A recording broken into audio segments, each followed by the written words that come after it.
Hello, everybody. I am currently getting this stream set up, but we are here for Orre Cup 20, which is the 20th iteration of Orre Coliseum's. Hello, everybody. I am currently getting this stream set up, Orre Coliseum's live tournament series. So all is going to be well. I'm looking forward to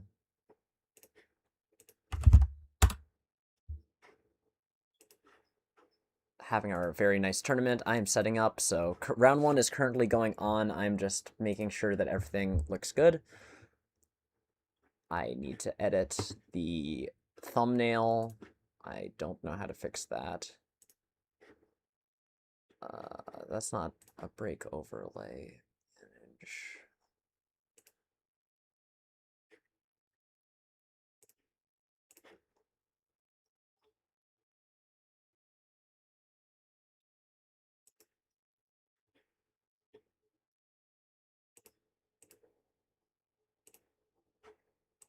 Let's see.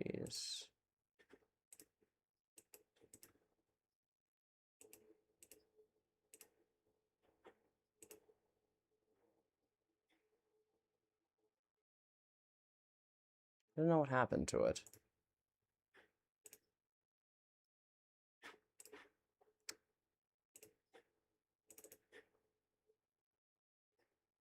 Save.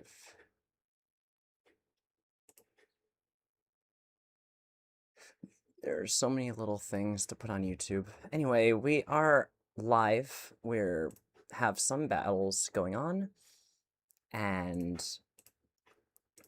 we are going to be starting with the match between Nico Yossi and Josh M&S. These are two highly regarded Orre Coliseum players. It seems they are on game 2, so shoutouts to our players.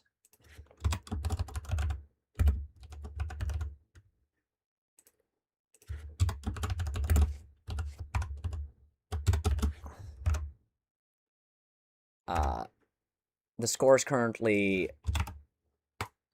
0-1 in favor of Josh M&S, and we can see that both players are using Smeargle, a very unique Pokemon, known for its Spore in order to disrupt the opponent, and often used to set up a teammate who will set up Calm Mind or substitutes, such as Raikou or Latios.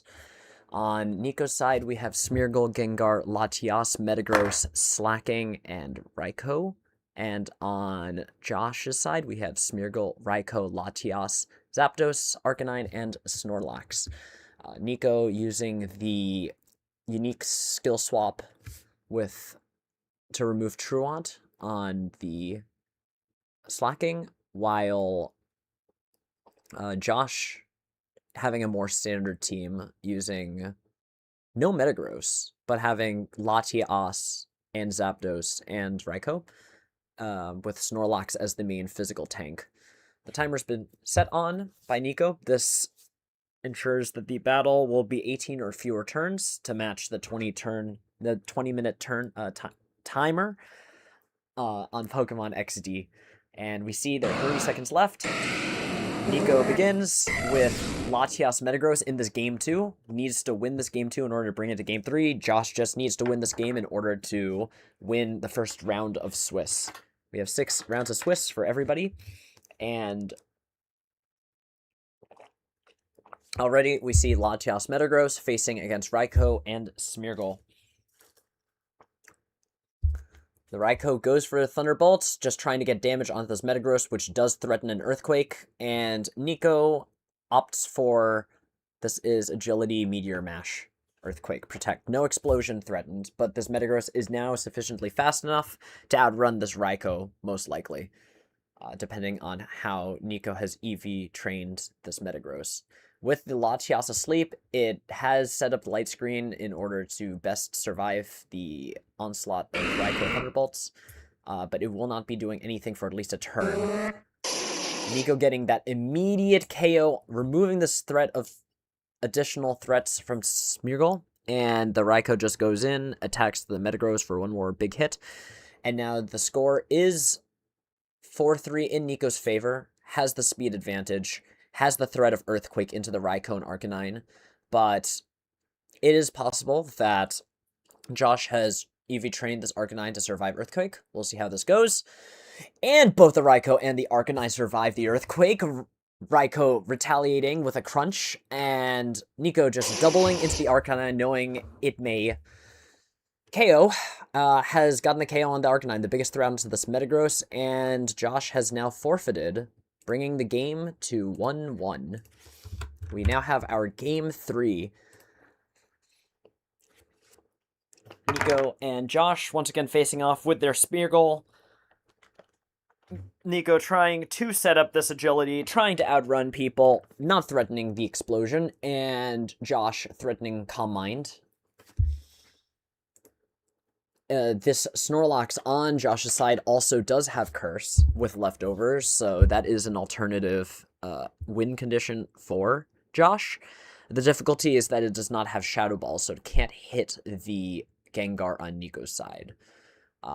Other unique techs among the teams, Josh using Reflect and Thunder Wave instead of Dual Screen, Nico using both Swagger and Will-O-Wisp on this Gengar with the Salac Berry, most likely bulky, in order to get this survive a hit, get the speed boost, and then disrupt again. And now we have game 3 with Gengar slacking, taking on Raikou Smeargle. Immediately we see Raikou, fastest Pokemon on the field, base 115 speed, is going to be able to get a Thunderbolt in immediately if Josh chooses. It can also choose to Calm Mind. With the threat of Fake Out, Josh can stop the slacking, prevent it from moving, and essentially force Nico to skill swap this turn in order to remove Truant, or maybe next turn, and we just see a switch in from slacking to Raikou. Crunch, no setting up the Calm Mind. Nico just going straight to setting up this this Raikou with the Levitate. It is no longer susceptible to Earthquake with the leftovers. It is now a win condition. It has Substitute and Calm Mind, which means it will be able to take on quite a few Pokemon. Nico getting that Substitute, which will block the Spore, but Super Fang deals at the current HP 50% exactly, which will be more than the 25% of HP that Substitute has. For as long as Nico's Raikou is at greater at 50%, Super Fang will always break the Substitute, assuming it doesn't miss. Both players attempting to get into position. Nico has that set up, does have the Earthquake, is threatening the Agility, and Raikou just going for another Substitute. Super Fang breaks it, but it doesn't. It does give the Nico one turn of advantage due to the turn spent by Josh switching.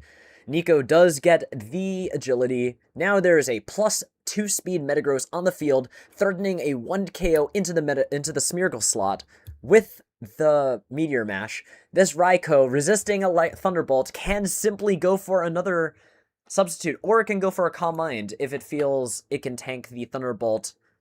Cannot tank the Thunderbolt with Substitute. Can opt for the Calm Mind, tank Thunderbolt, hopefully not get paralyzed 20% of the time, 10% of the time. Meteor Mash KOs the Smeargle. Josh gets the Gen 3 immediate switch in, and Raikou simply going for another Substitute.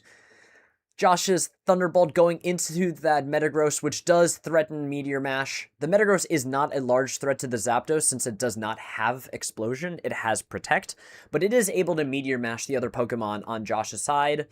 And now we have a fully set up Nico Yossi with a setup Metagross, a setup Raikou, a Gengar that can skill swap onto the slacking, facing down Zapdos and Snorlax on Josh's side. To Josh's credit, these Pokemon both have high bulk. Look at that, 36% from the Meteor Mash. Metagross gets the attack boost, and we see a trade of damage, and Josh simply doubling up into that Raikou, which does not have the Protect move, breaks the Substitute. Thankfully, there was no Calm Mind that turn in order to reduce the damage of the Thunderbolt. Breaking Substitute with Thunderbolt, return for the KO. The score is now 3-3.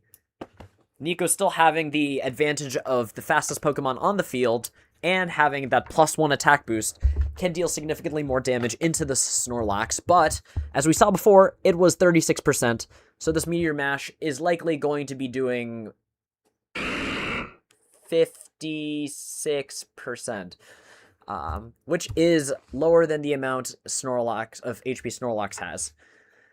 We see another Meteor Mash and a critical hit. I don't know if that does or doesn't matter. In any case, Zapdos has been knocked out, leaving Josh 2-2. The Shadow Ball doubling in just in case it didn't survive. And because of that critical hit, Josh now hits his Raikou, knocking it out. And with no way to hit the Gengar, Nico takes round 1 with a 2-1 score. Congratulations, Nico, on winning round 1 of Swiss. While we are waiting, I will be updating the bracket, so everybody stay tuned. Thank you, everybody who is watching and is participating in this great Orre Cup 20.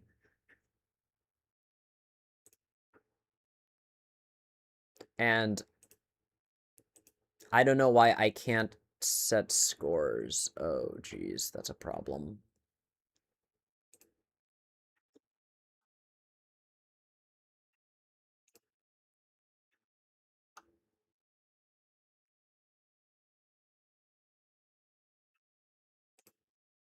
That's a problem. Why can't I...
I'm just inputting brackets. I will put on other games that are available, but I will not be able to do commentary this time since I have the balance being tournament organizer.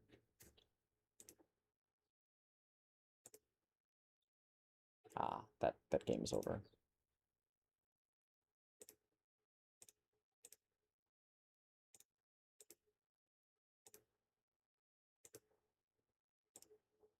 Okay.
It appears that almost every single match is done. I am just getting through the final checks for no-shows. Please wait patiently. We will begin round 2 shortly.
All right, with that, all of our matches have been accounted for.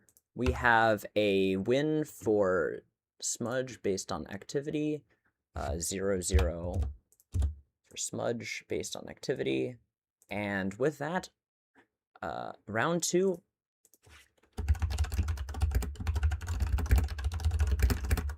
Round 2 pairings are up. We are ready to begin round 2 of Orre Cup 20. We have, as our winners from the previous round, we have Francis Kett versus Akiak. We have Tepig Ace versus Stakes. We have Smudge with the paired down versus Nico Yossi. And then for the other players. We have... Oh, wait, and we have Dastardly Dwarf win paired against Kurthwack. Sunny Day Stab Blaze versus Josh Sketch, and Goofney versus Charlie Zard. We have awarded a bye to one player because class has dropped out. So the bye has been automatically awarded to...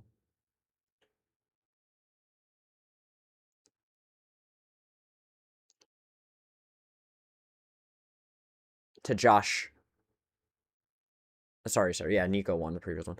And Josh M&S has received the bye. So we'll be going into round 2. I will look for a set of players to watch, and we'll enjoy the second round. Thank you, everybody, for attending. Apologies if I can't balance being a TO and checking chat and...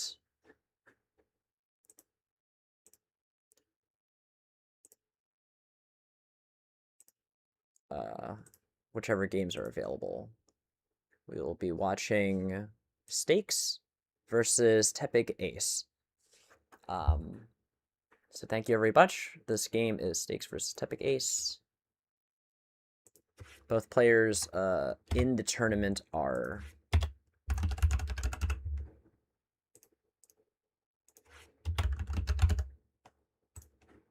1-0 in bracket, and we're simply going to check.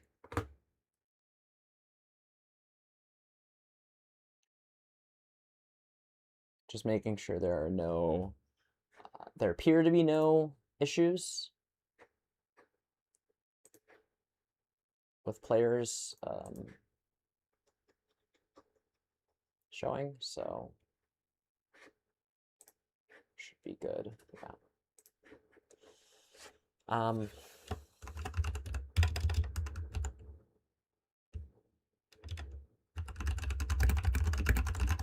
And a reminder to all players in the tournament to please use timer. We are using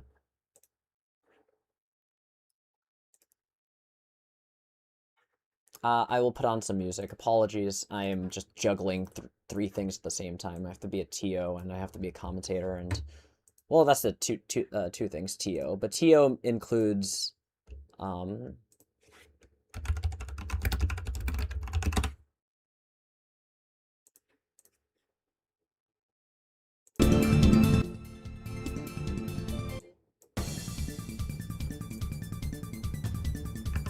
this is not finals. I can't believe.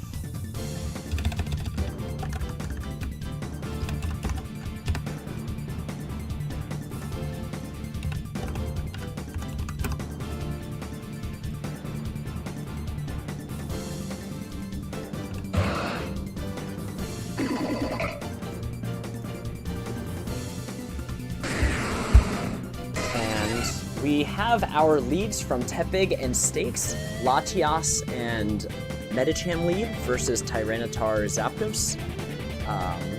Immediately, Tepig Ace is threatening that big damage with Brick Break onto the Tyranitar. And we also know that there's the threat of Fake Out. Just looking at the team sheet, which is not currently available on the stream, we could just see what items they have, but with turn 1, Zapdos going for that substitute, the Brick Break KOing Tyranitar, and Latias notably has not moved yet, implying that it is slower than Medicham, unless there is a Quick Claw activation from both the Zapdos and the Medicham, which I don't believe is the case. Stakes having a Salac Berry on the Zapdos, and there's a Tepig's Medicham having a White Herb.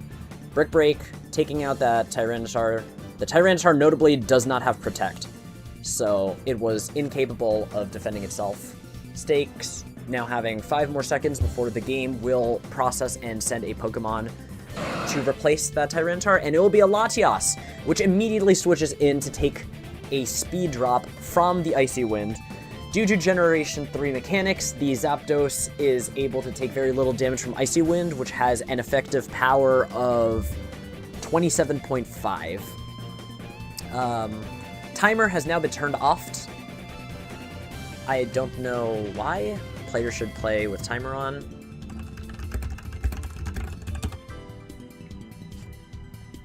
This is most important because we play with an 18-turn limit.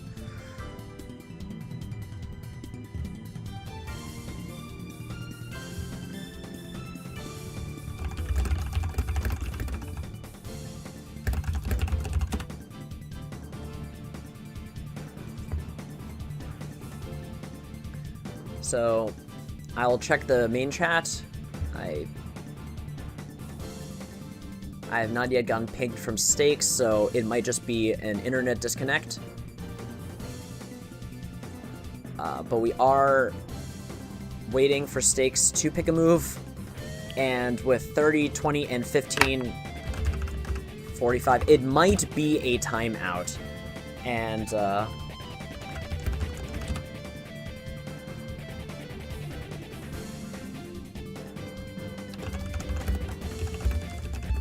Alright, so we have turned off the timer just to confirm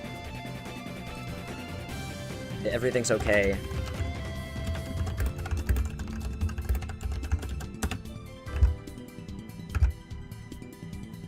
But while we're waiting, again, we do have this Latias. It has Helping Hand, which is a very uncommon move for the Latias. Dragon Claw, Icy Wind, Protect. And we have the Medicham with Fake Out, Brick Break, Shadow Ball, and Detect. Just very standard stuff from the Medicham. On Stake side, there is Dragon Claw, Light Screen. You can't see it's cut off, but Hidden Power Fire, which is able to take out Metagross and has the Cherry Berry to deal with Paralysis. And the Zapdos running Salac Berry and Thunderbolts. This appears to just be a modified version of probably Oops Gotta Go's Metagross, Latias, Zapdos, along with additional Pokemon added. There's a Swampert, a Sceptile, and a Tyranitar. If Stakes does not reply in one more minute,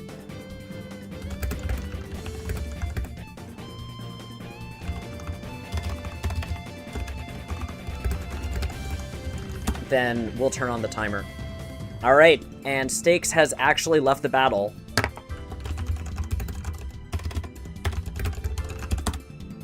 So we will just wait to see what will happen in this battle between the two players. While that is being figured out, let's go check out some of the other battles that are going on.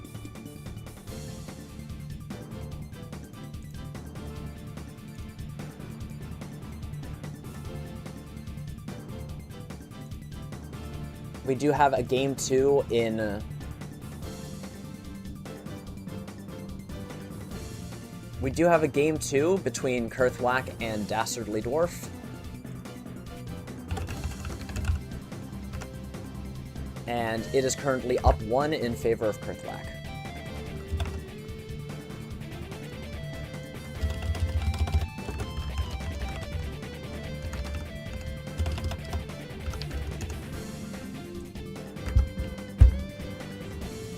And, that's game 2. Alright, these games need to stop ending before I check them. Let's check what's going on.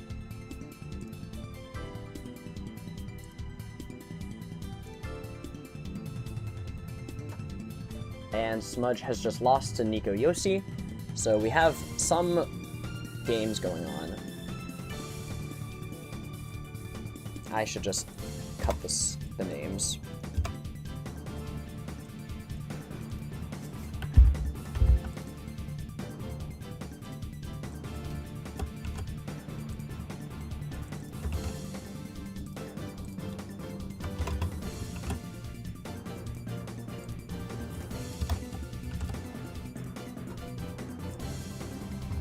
There are 210 seconds left for Stakes to reconnect. While that's happening, we're going to advance the...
60 more seconds to go. Stakes is going to probably time out at this point. There has been no reply from Stakes, but we are just going to leave it to time since Stakes did appear in person. So at least they appeared for the round, so this is them just timing out. It could be an internet issue, and we want to give them the chance to reconnect in case it really is just a personal internet issue. They did show up to their round, so they accomplished their responsibility at the beginning.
Game 3 begins. Charizard sending out Metagross and Zapdos. This is a Metal Code Metagross in order to boost its Meteor Mash, and a Magnet Zapdos with Thunder Wave.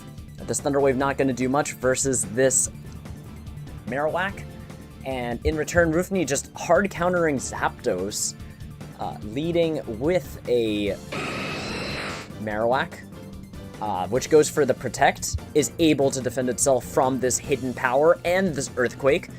And Moltres safely gets onto the field. It is threatening a one-hit KO onto this Metagross with a Fire move, and all the while it is immune to electric damage from Zapdos due to Lightning Rod's ability to redirect. Rufni might switch to capitalize on Zapdos' inability to do anything, or it might stay in order to guarantee that Thunderbolt has the potential to lacks the potential to hurt this Moltres. In this position, Charizard looking cornered, unable to deal damage, being threatened by a one-hit KO, but does have the potential to switch, does also have the potential to read if the Marowak switches out, does also at least damage Marowak with a super effective hidden power. So both sides having to consider what their options are. We'll just have to wait and see for this turn 2 of game 3 of round 2.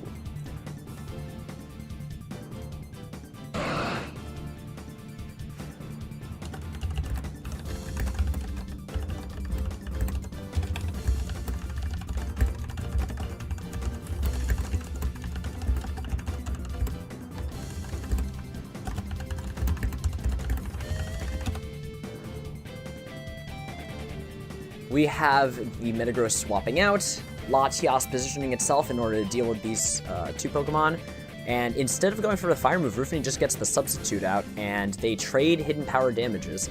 This Marowak has hidden power Ghost, not hidden power Rock. Zapdos protecting itself, and the Latias Dragon Claw breaks that substitute. It is not threatened by the damage from this Moltres, which instead tries to attack into the Zapdos slot. With a Raikou on the field, there is the threat of simply walling the Zapdos.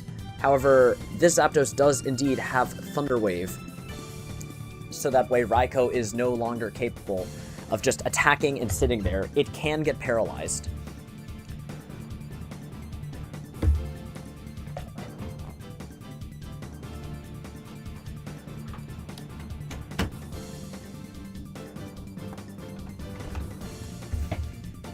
Now to wait and see. Charizard's Latias has Sunny Day and Hidden Power Fire, so it doesn't have any support moves to immediately apply pressure onto Roofney. Roofney simply switching in, trying to redirect the Thunder Wave, but it doesn't matter because Dragon Claw KOs that Marowak. Lightning Rod no longer active on the field, and that Raikou, which is trying to set up with Calm Mind, has its speed stat reduced by 75%. It is now Smeargle and Raikou taking on Latias and Zapdos. Two fairly bulky, decent damage output Pokemon facing down a Smeargle that can threaten Spore, and also threatens Encore, and a not as threatening Raikou that does not have the speed boost. Charlie choosing to just double protect this turn in order to deal with Fake Out threat, not wanting to have to predict what's going to happen, and Roofney's Raikou goes for the Thunderbolt, whiffing into Zapdos' Detect.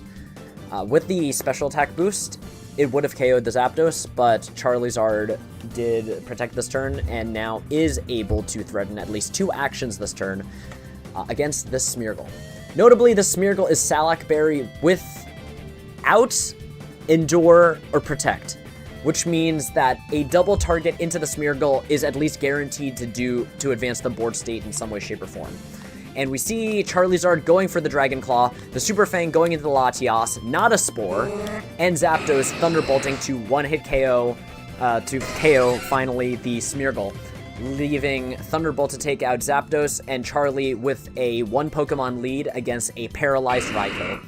With the Gengar onto the field, this Gengar having it is the missing no Gengar of double punches Giga Drain and Ice Punch, but Charlie has altered it to have Fire Punch as well, and Will-O-Wisp instead of Hypnosis. So Charlie simply threatening more damage, having a Metagross in the back. It seems like once Moltres is removed off the field, that Metagross can simply beat Raikou 1 versus 1.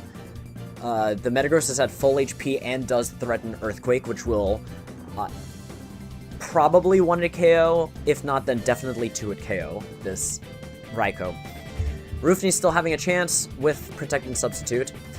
The Latias and the Moltres both going for Protect, and Roofney with that Protect taking no damage, nothing hitting into that Raikou, and not getting fully paralyzed, goes for a Thunderbolt, 1-hit KOs that Gengar, and we now have an even game at 2-2, with Charlie having to deal with the threat of this Moltres Overheat into this Metagross slot, while the Raikou is simultaneously threatening Crutch onto this Latias.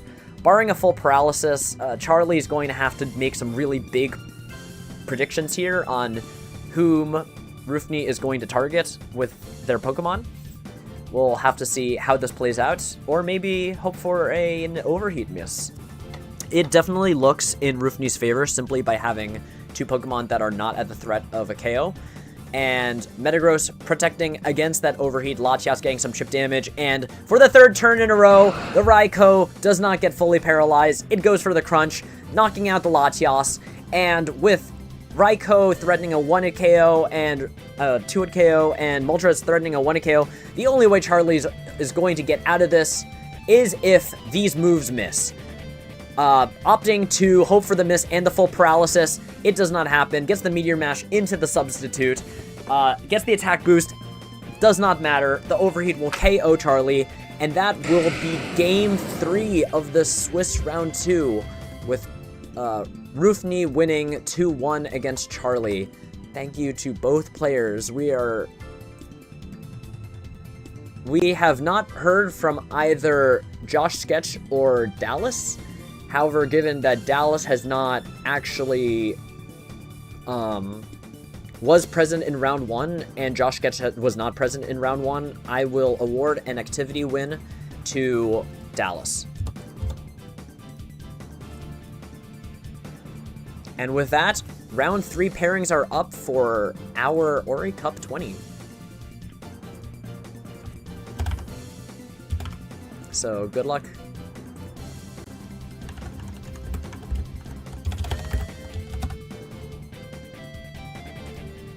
We're gonna shift our music a little bit to another Orre region music.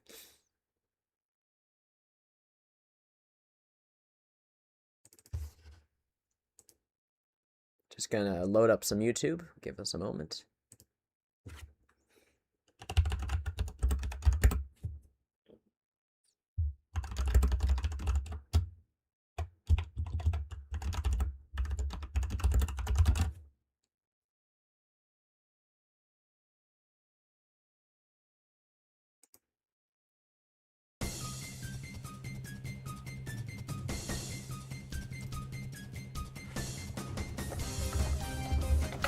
And with round 3 beginning, we're gonna see who we will be observing today.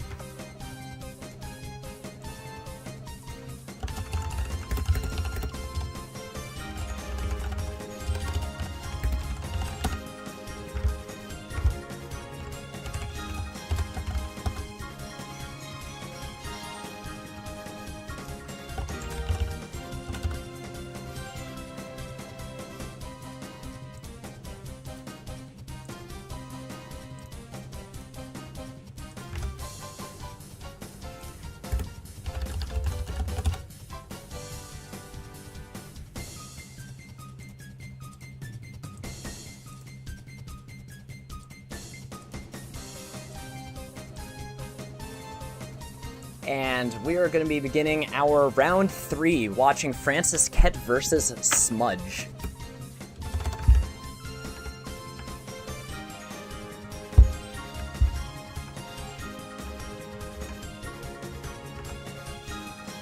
Both players waiting. Our undefeated players are Nico Yossi, Akiak, and Tepig Ace. Again, this tournament is 14 players, so we will not be doing, since we are not doing natural Swiss, we're doing Swiss 6 rounds as determined prior. We will have the possibility of no player being undefeated. We'll simply be going to an X2 cut. We'll see what happens, but we have our battle between Francis Kett and Smudge. Francis Kett leading the Arcanine Latias versus Smudge's Metagross and Zapdos, immediately protecting against the threat of an overheat, and Zapdos, the overheat coming, and both Zapdos and Latias setting up. Francis using the very rare Calm Mind Latias. Usually this is a Latios that uses the Calm Mind set.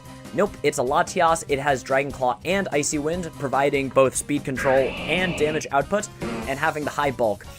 Double switch from both players, and this Latias is now using Icy Wind. Even with +1 special attack, it simply does not enough damage to break the Zapdos substitute, who instead whiffs a Thunderbolt into the ground type Swampert.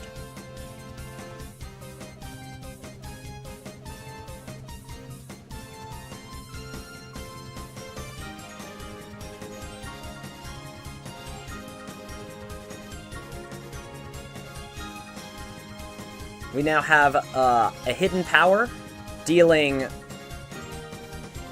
Hidden Power Fire, dealing very little damage into the Snorlax.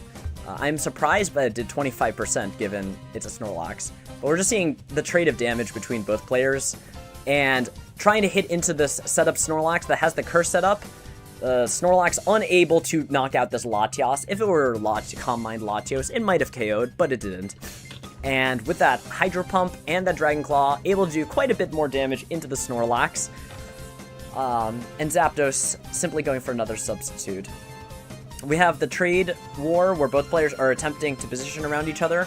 Smudge having Hidden Power Ice and not Ground, meaning that Francis is able to effectively wall the Zapdos with the Swampert. Swampert having such great typing against the top tiers, Metagross, Latias, Zapdos, and Snorlax, most of them except for Snorlax, is simply able to not care about the Zapdos. And we see a trade here as the Hidden Power, as a Dragon Claw goes in the Snorlax, the Hidden Power knocks out this Latias, and if it hits, which it... Oh, and it doesn't! The Hydro Pump hitting into the Snorlax. It does not get the KO as it has 1 HP remaining.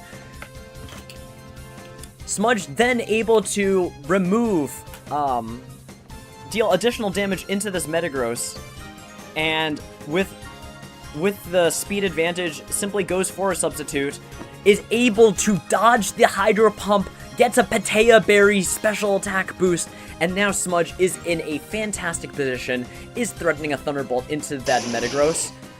Arcanine coming in, trying to reduce the damage onto Snorlax, but does it matter? I don't think so. That Snorlax simply going for the Earthquake after the Thunderbolt took out the Metagross with a +1 special attack, and Francis kept looking just in a really bad position. Thunderbolt, return, 4 Pokemon up. This game is going to Smudge.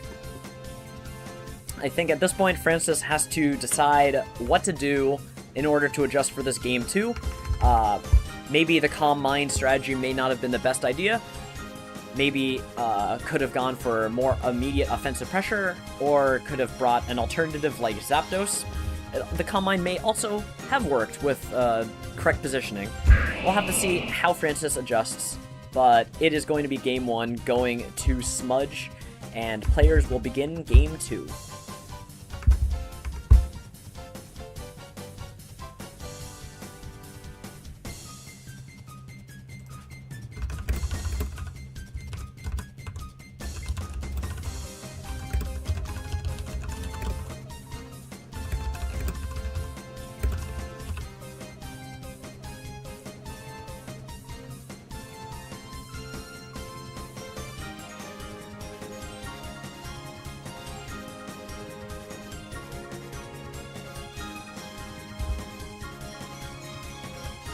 We're going to have Game 2, Francis setting out Latias, Zapdos, and Smudge sending out Gengar and Metagross.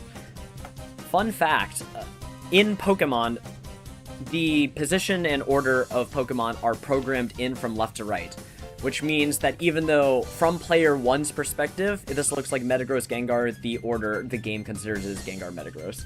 Just a little tidbit, fun fact. We see the Icy Wind reducing the speed of this Gengar, making it a little bit less able to move the following turn, and just a double target into this Latias, which survives having some of the highest bulk in the entire format. These Gengar gets an HP heal from the Citrus Berry. That isn't very relevant. It's 30 HP on 262 HP. Oh, and Smudge actually having an issue with the item. We're going to check the team sheets. And Gengar is indeed Citrus on the...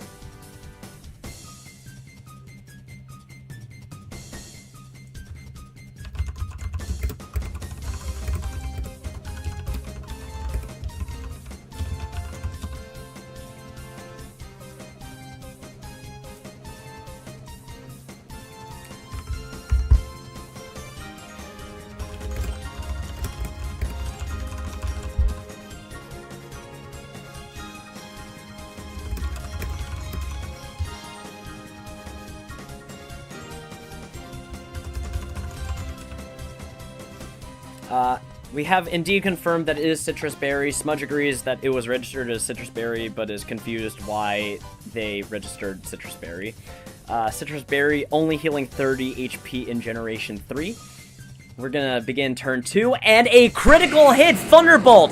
One hit KOing that Metagross, no longer a threat. Francis now having an immense swing of momentum, having just removed Metagross's ability to deal any big damage, including the possibility of Explosion. And Gengar hitting into that protecting Latias. Smudge gets no compensation for that turn, and Francis simply has a huge benefit from that turn 2. Smudge now switches out that Zapdos, takes very little from the Dragon Claw, for the Latias is a Latias after all. It is not a Latios. And Smudge now starting to set up that dangerous Curse Snorlax. It took only 29% from the Thunderbolt, meaning it is at least going to get 4-hit KO'd by Thunderbolt. With Leftovers recovery, it might, and Protect, it might last even longer. Francis opting simply to go for the Icy Wind to reduce the speed of the Zapdos, and we see that Francis is opting to remove the Zapdos first rather than deal with the Snorlax. Probably has an option to deal with Snorlax later, such as Metagross or Gengar. And with the speed drop, we now know that Francis Ket's Zapdos is going to move before Smudge's Zapdos. Smudge is going to have to deal with this. Francis Ket switching to Gengar, Smudge also switching to Gengar. We're going to see a KO onto this newly swapped in Gengar. This at least resets Zapdos speed drops, and Latias is going to be taken out by the return, leaving Francis Ket with 3 Pokemon and Smudge with 2. And notably, this Snorlax does not have Shadow Ball. It has Return Earthquake, so it cannot hurt this Gengar at all. So Francis Ket, once he removes Zapdos from the field, will be able to automatically win the game. We're going to see the Ice Punch into the Zapdos, and we are going to see an Earthquake. And at this point, without Bright Powder, without Salac Berry, it's just a Patea Berry, Francis Ket simply needs to click Ice Punch into Zapdos and then wins the game by default. I hope I haven't revealed the automatic, and I hope Francis isn't listening. Smudge simply trying to remove this Metagross, get Zapdos into a position to eventually, you know, perhaps survive the Ice Punch. There's not enough Detect PP to stall out Ice Punch, and so Smudge simply has to prepare for Game 3.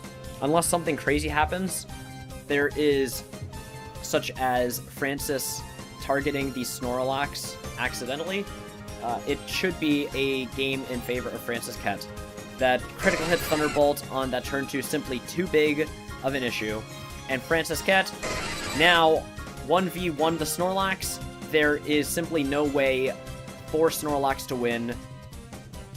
This Gengar is simply going to click Swagger. Snorlax will not be able to deal damage, and the battle will end after multiple turns. So we're going to go to a Game 3.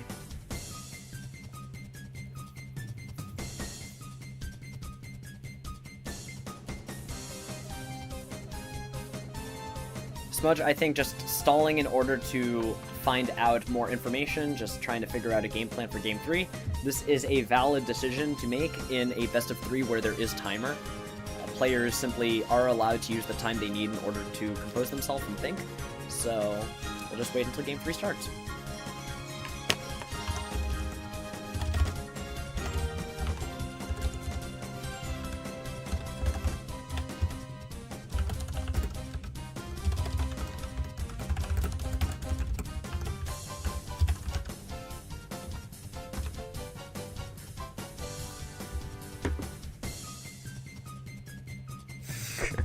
And we're just gonna see a swagger stall fest as we get this Snorlax to as much attack as possible.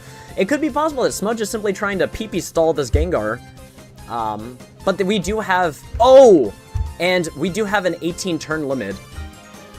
Smudge possibly going just for the game limit, since the tie break is done by percent HP. And we are going to see turn 16, turn 17 go on. And Smudge simply unable to live long enough in order to make it come down to the game's tiebreak. And we are going to be going to a Game 3.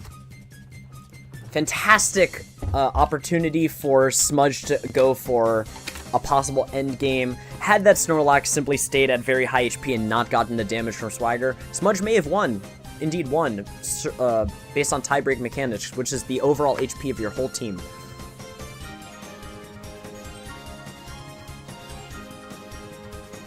And we're going to be going to Game 3 of Round 3.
And it appears in this position, Smudge simply going for Will-O-Wisp Burns, threatening 1/8 damage per turn, while that Snorlax is able to set up those curses in order to become an undefeatable machine.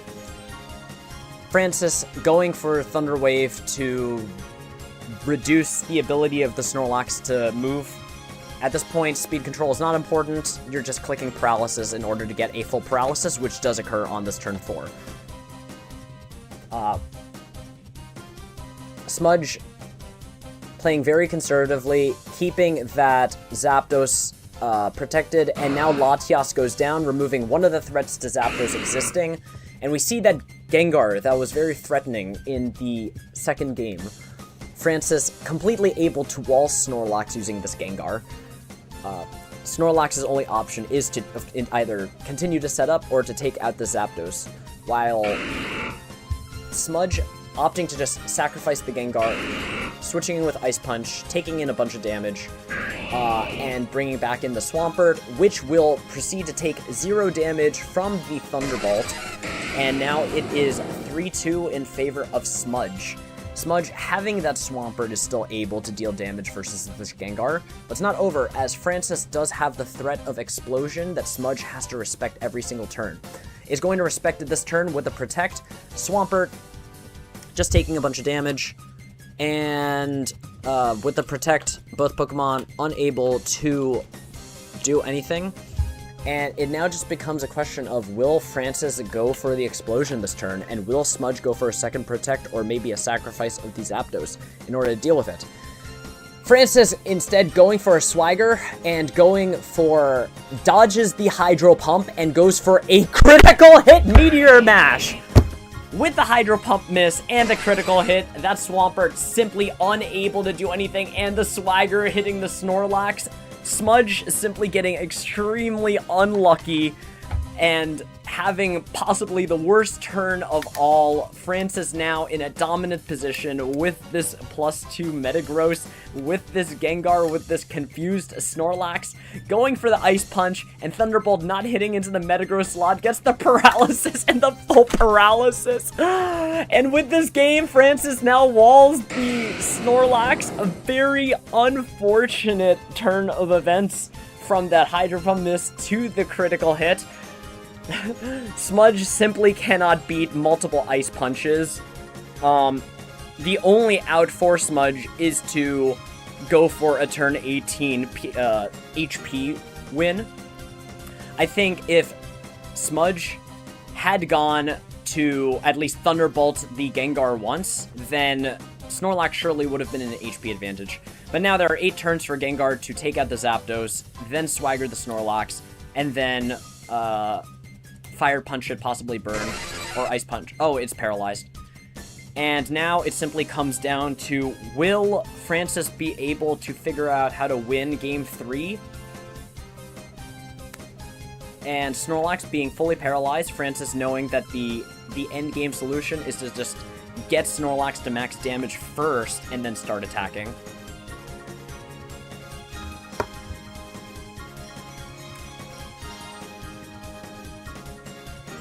And now, at turn 13, we are going to see the Snorlax not be confused.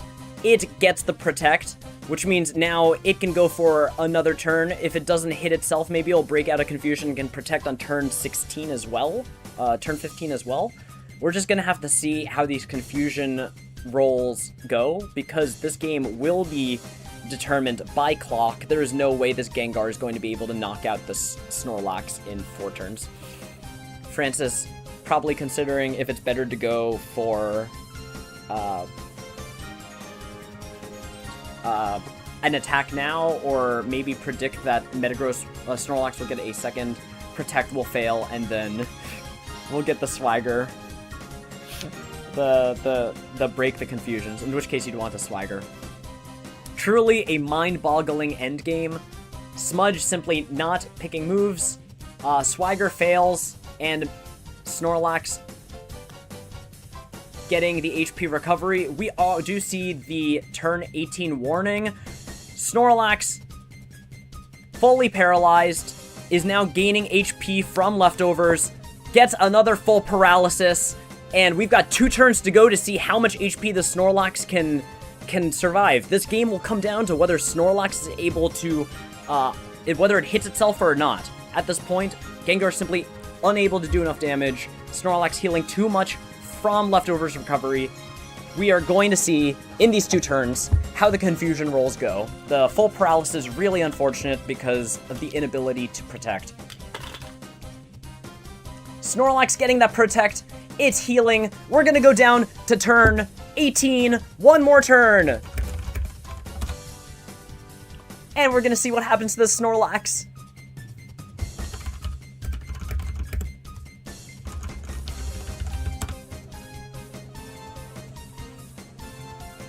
One more turn for Smudge.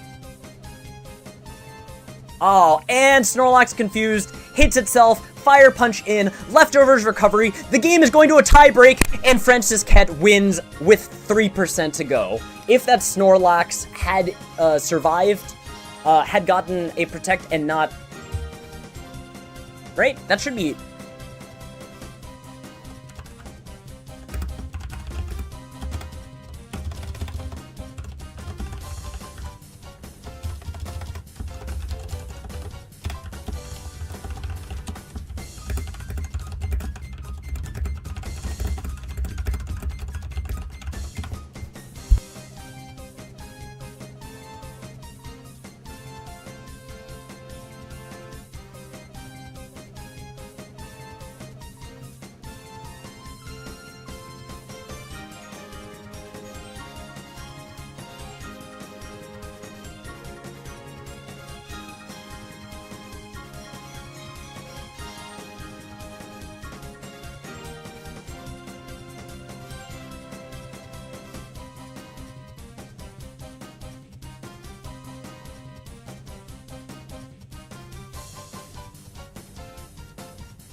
I need to do a manual tie break because we believe Dawn is doing something wrong.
It appears the Dawn server is incorrectly calculating tie breaks. After manually doing the tie breaks, it appears that Francis did win game 2 on the tie break, as Dawn had determined, but Smudge won the game 3 because Dawn, despite the fact that Dawn awarded the win to Francis, so the win will go to Smudge.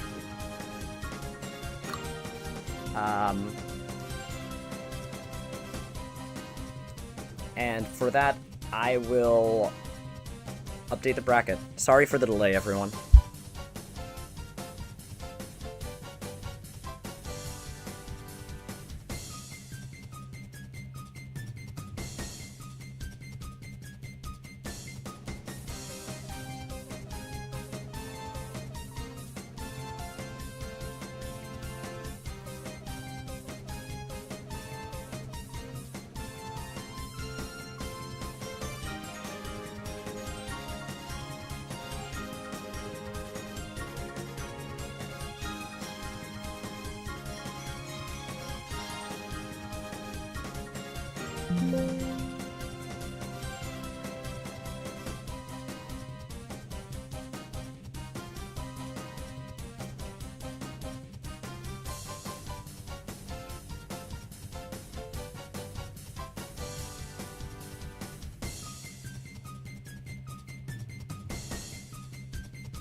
Thank you, everybody. While we wait, I'm just going to switch music to something a little more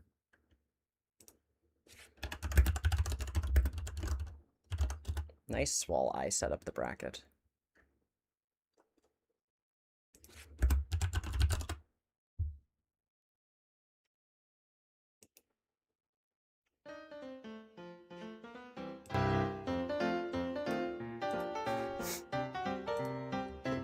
Thank you, everybody, for your patience.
Hello everybody, we are going to be beginning round 4 of Orre Cup, Orre Cup 20.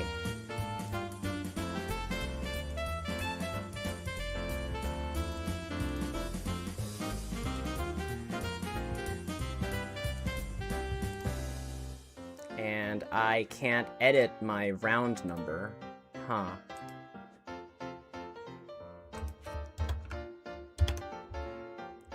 There we go. So just as a recap for everybody, we are in round 4 of 6 rounds of Swiss. The undefeated players are OCXX and Nico Yossi. Our 2-1s are Tepig, Kurthwack, Goofney, Smudge, Josh, and then everyone else is 1-2 or worse. So we will begin shortly. Well, we are beginning now.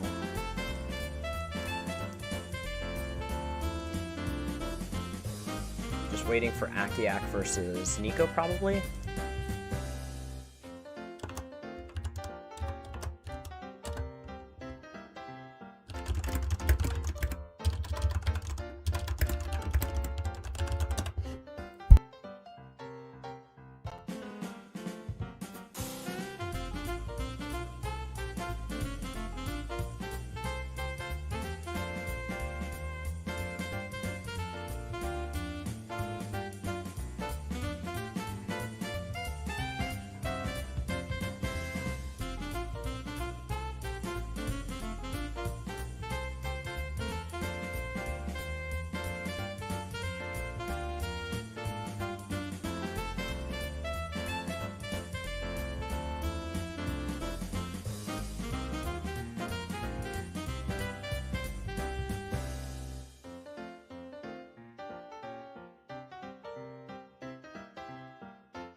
We're going to begin our round 4 with our undefeated players, Nico Yossi versus OCXX, 2 of the longest standing players in the Orre Coliseum format, along with yours truly. We're going to have a Latias versus Metagross versus a Zapdos and Medicham.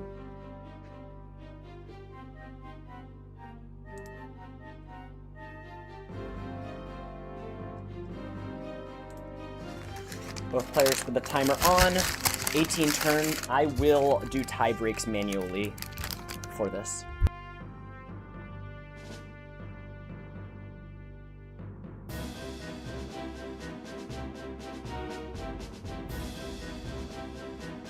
We have a Fake Out into the Metagross, preventing it from getting agility up. We have Zapdos set up the light screen so that way it's less of a threat. The Latias is less of a threat. And this Latias does not care about setting up the screens in the face of Brick Break. It is simply going to Dragon Claw and hurt that Medicham, which runs the Salac Berry in order to get speed boost. It also has Detect instead of Endure. This is a new tech that's being pioneered by OCXX in this tournament, using Salac Berry solely for the speed boost, otherwise treating the Medicham as a regular Medicham. No Endure, no reversal, simply click the move, go fast.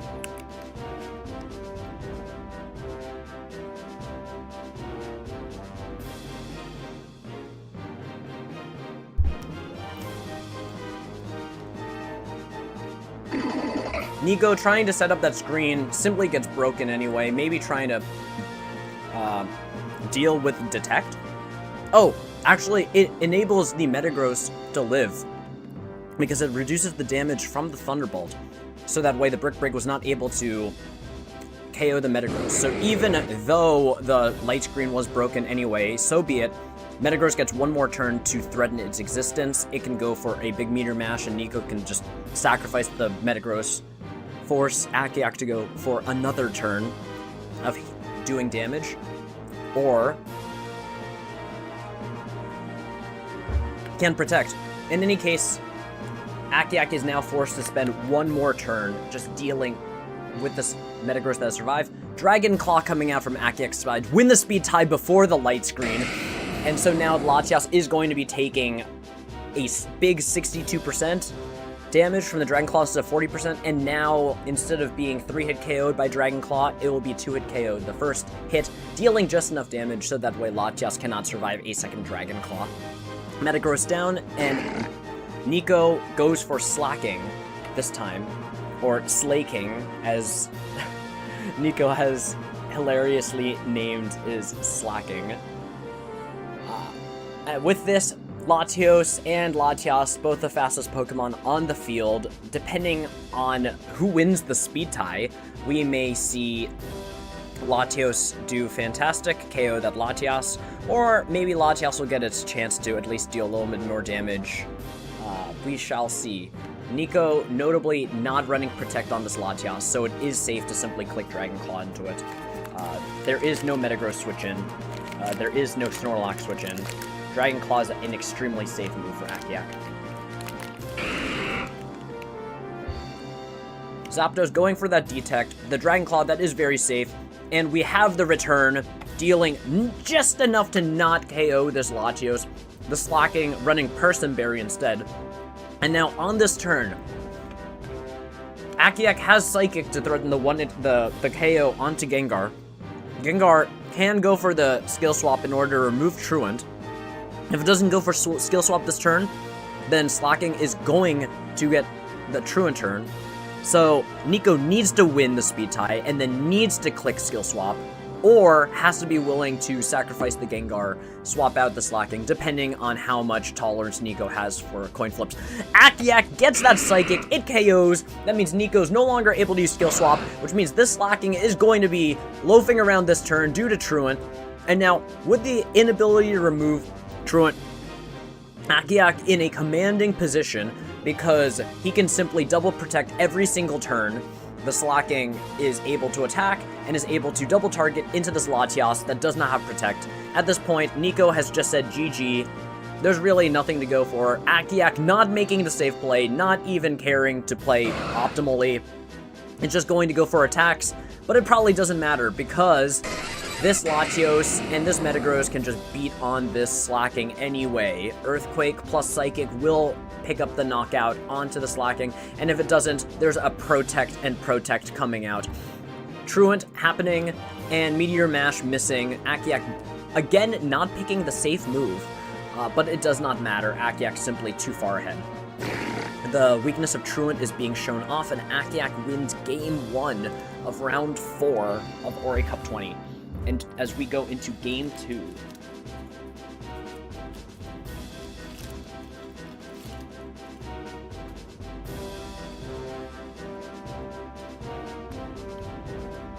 Now, how will these players adjust? Nico does have the Smeargle mode, does have the ability to go for a Fake Out into everything besides Gengar. But Smeargle is notably outrun by Medicham, which is 5 base speed faster. Medicham having a Fake Out of its own can stomp on the Smeargle. This Raikou being relatively threatening, it can get the Calm Mind and Substitute, especially if it has the Skill Swap from the Gengar. But notable that Akiak's own Gengar has Curse, which bypasses Protect. I don't remember if it bypasses Substitute, but bypasses Protect. And there is that Dragon Dance, Earthquake, Salamence.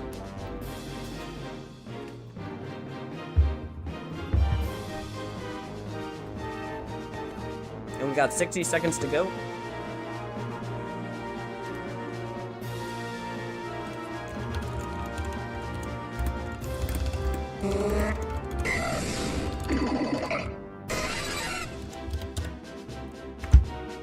And we're going to see a Smeargle Raikou.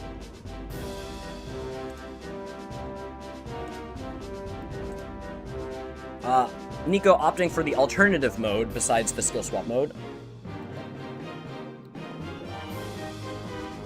And as said before, OCXX has the faster fake out.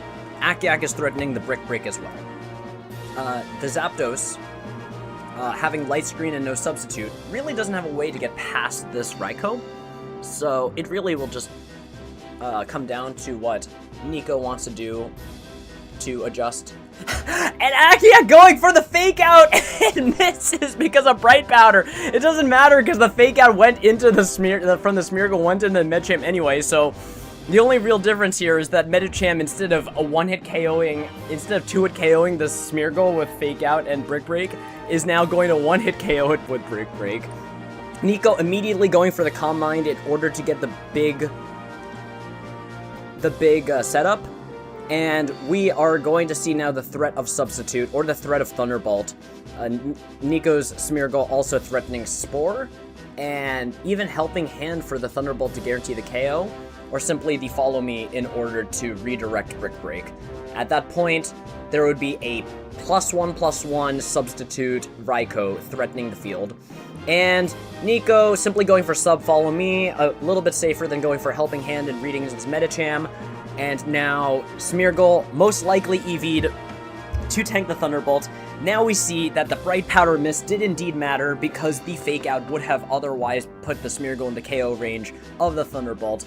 Nico, again, commanding position with that Bright Powder Smeargle. There are no other good items in this game to put on Smeargle, perhaps with the exception of Cherry Berry or like other things. White Herb, why not? Quick Claw, why not? These aren't very good. Bright Powder is the best filler option. Smeargle just doesn't have the damage or the bulk to need any of the other items.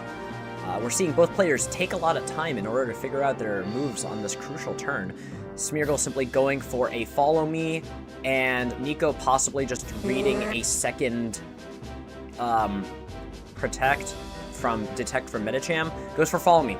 It is Generation 3. Follow Me does last the entirety of the turn, including the mid-turn switch, which means Medicham will be forced to target not the Raikou, but another Pokemon. And therefore, Brick Break is going to go into this Metagross. It's going to deal 35%. And this Raikou, now just gaining HP, has a +2 defense. What is OCXX going to do? OCXX has to read around this Agility Metagross, and meanwhile, Nico just threatening the Thunderbolt, threatening even another Calm Mind, can possibly KO the Medicham without... It might be a roll, it might not be, I don't know my numbers, but it might be a KO with a Thunderbolt into Medicham.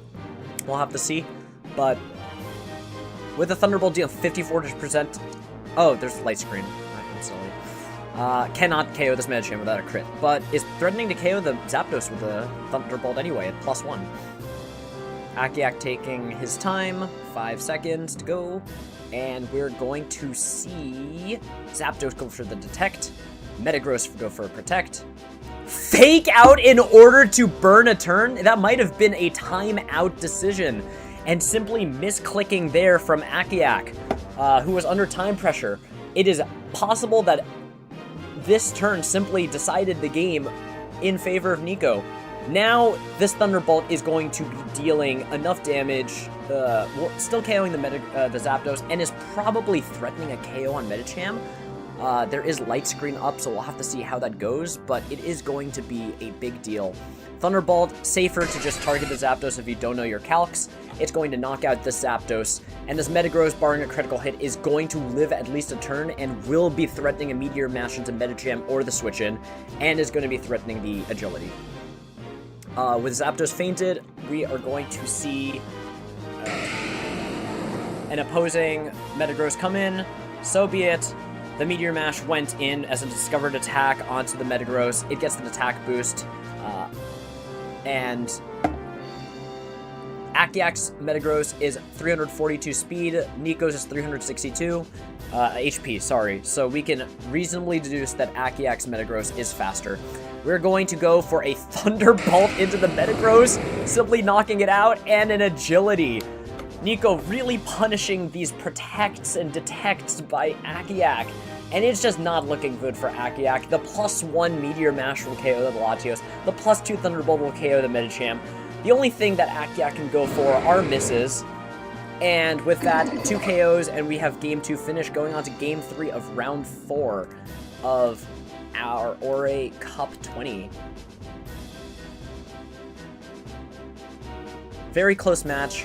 2 decorated players, and we're going to be going into our Game 3.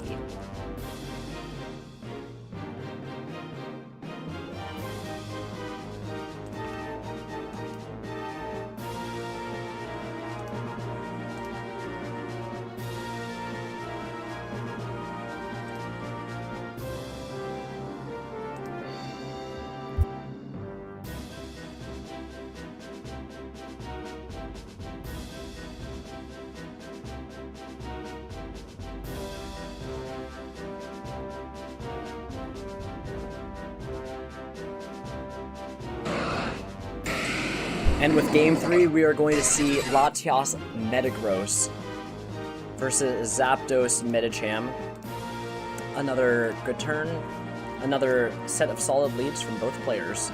Fake Out Pressure being enormous, Brick Break being enormous to break through specifically dual screens Latias.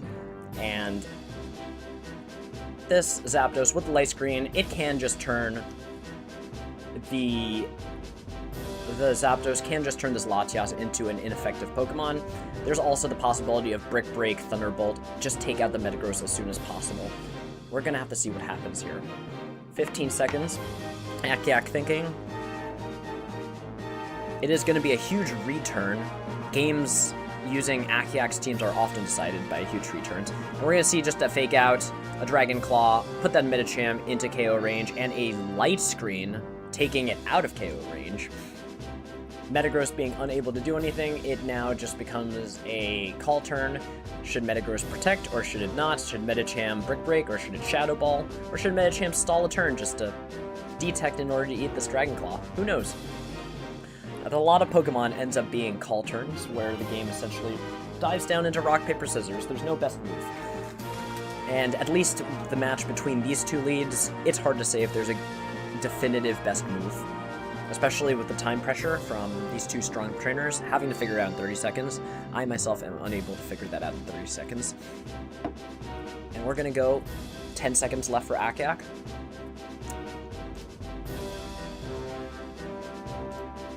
And Nico simply clicking the funny button. Here comes the swagger. It does not go through, and the Meteor Mash whiffs onto this Medicham. In this case, Nico probably thinking, oh, I am going to be defeated by Brick Break plus Thunderbolt, Brick Break plus Thunderbolt, and so just tries for the 45% chance in order to deny Zapdos the ability to KO that Metagross. It works, no Meteor Mash goes off, and again, we are on yet another call turn, but this time Nico having a slight advantage with the confusion. It is looking more difficult for Akiak in this Game 3. Akiak going to have to just hope that luck is on his side. Medicham swapping in, the swagger misses onto the Metagross, Zapdos does not hit itself, and because of the swagger miss, the call of Metagross swap in simply doesn't get punished. Nico unfortunately getting that 10% miss denies him the ability to KO this Metagross, which is huge. Metagross having a positive matchup versus this Latias, possibly against Smeargle. It is Choice Band Metagross, so yeah, I get possibly against Smeargle. Possibly against Smeargle. And it's just not looking so nice for Nico, who went for what I would say is an incredible play. Akiak now threatening that faster Metagross, can go for the Earthquake, or can simply go for Shadow Ball to one-shot this Latias. Metagross going for the Protect. Swagger again just denies Zapdos the ability to play the game and just get Metagross into a position, and we see just how powerful Latias is. It survives a Choice Band max attack Metagross Meteor Mash. 96.6% damage is not enough to take out this Latias, who now gets a single turn to be able to use Reflect, or Light Screen, or even Swagger. And Nico simply going for the hope that this Zapdos does not get to move. Akiak once again getting lucky, blessed with a second turn Confusion Break, which is very unlikely. Does not get the, simply gets to go, simply gets a KO. And with this, I think Nico's position is toast. It really, what Nico needed to do in order to win this game was not get not miss the confusion. With the Raikou coming in, it is threatening damage into this Metagross, but Akiak simply has a lot of material. Nico's going to have to go for possibly a third Swagger just to deny the Zapdos the ability to play the game. But when you Swagger often, you are not actually dealing damage. And Nico actually perfectly reading the turn, goes for the substitute and the Light Screen and is back in the game. I'm sorry for saying your position was toast. You still have a chance, Nico. And with this substitute and the Light Screen up and the eventual Calm Mind, this Latias, this Raikou is going to become a huge pain for Akiak. The Thunderbolt might not even break the substitute. The Latios Psychic might not even break the substitute. This Raikou is looking to win the game on its own, since it's going to be able to one-hit KO the Metagross, or KO the Metagross in this position. And at +1, it might be able to one-hit KO the Raikou too, depending if Akiak sets up Light Screen or not.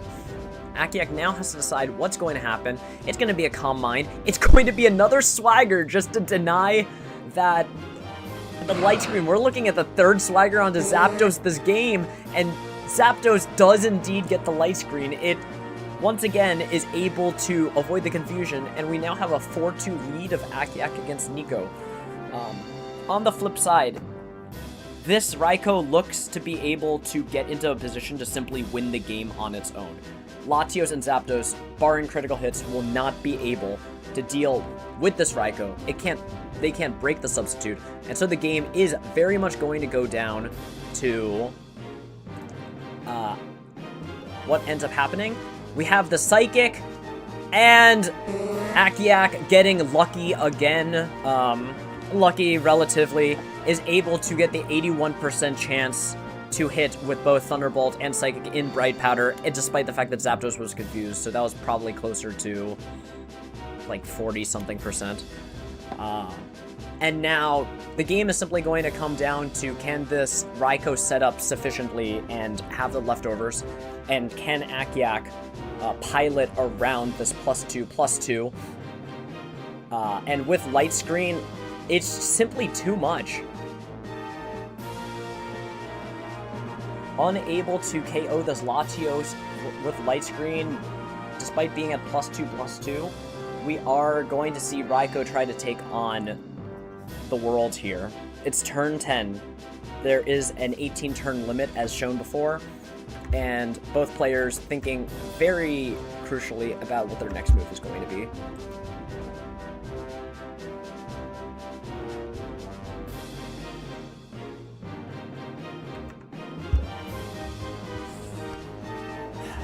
Latios going for the Protect, Raikou going for that Crunch, and finally the Raikou's substitute is worn out. There's one turn left of Light Screen for Nico.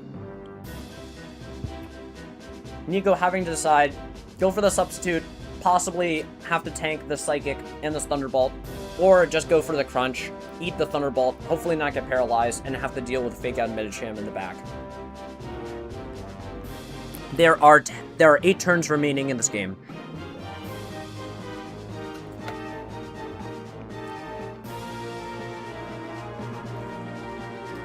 Akiak taking his time, trying to figure out what the end game line is. Do you switch? Do you just go for damage? Nico going for a substitute. Psychic doesn't break, but Thunderbolt does break, confirming that Thunderbolt does break, and now it is a difficult... And what?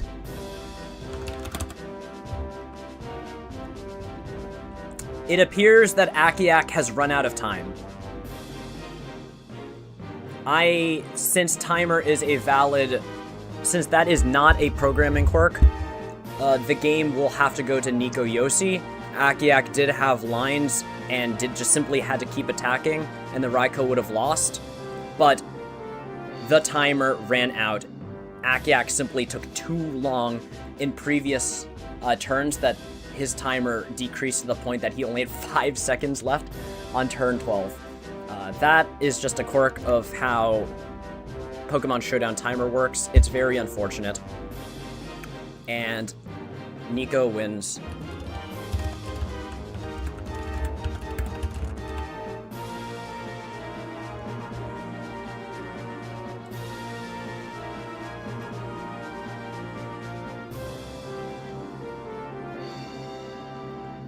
And with that, I'll be putting in the results for round 4.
It appears we still have a game going on.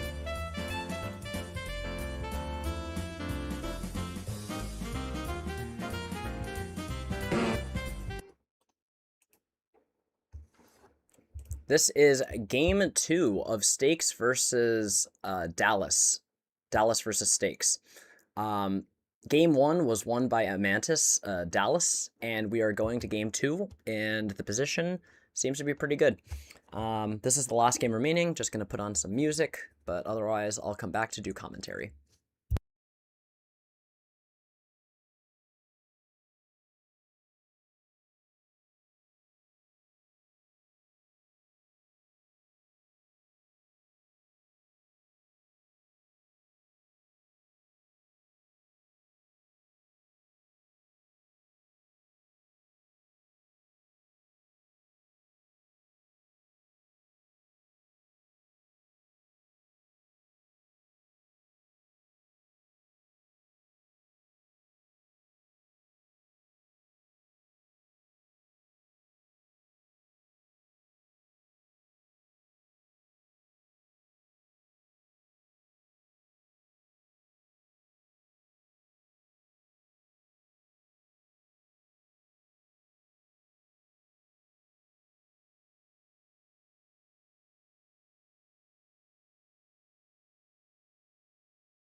And coming back to do some commentary. We have the very bulky setup of Snorlax and Ludicolo taking on this Tyranitar.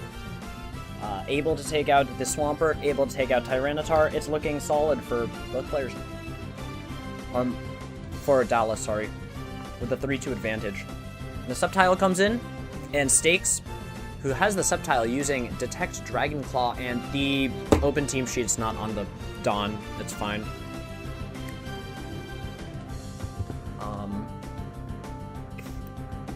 It's okay, open team sheet is available for both players.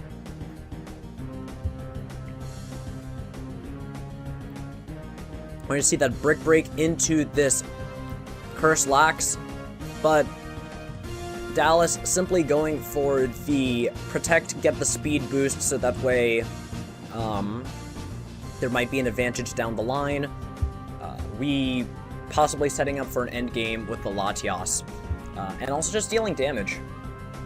This Ludicolo having Giga Drain is also able to eventually heal off this Tyranitar. Based on the speed reductions, it's likely going to be Stakes still moving first, but Subtile just doesn't have a high enough attack stack to be able to break through this Snorlax. Perhaps with a critical hit, it can happen. We're going to swap. Dallas is going to swap, and Earthquake's going to come out, and with this and the threat of Sandstorm, we are looking at a 1 game. It's currently 3-1, and Dallas is probably going to win this game. Thank you to both players. They're both running out of time.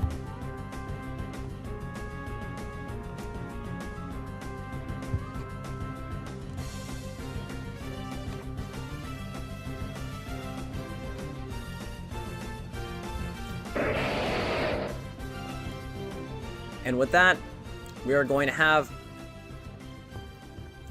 a win for Sunny Day Stab Blaze. And with that, we will be moving into our round 5.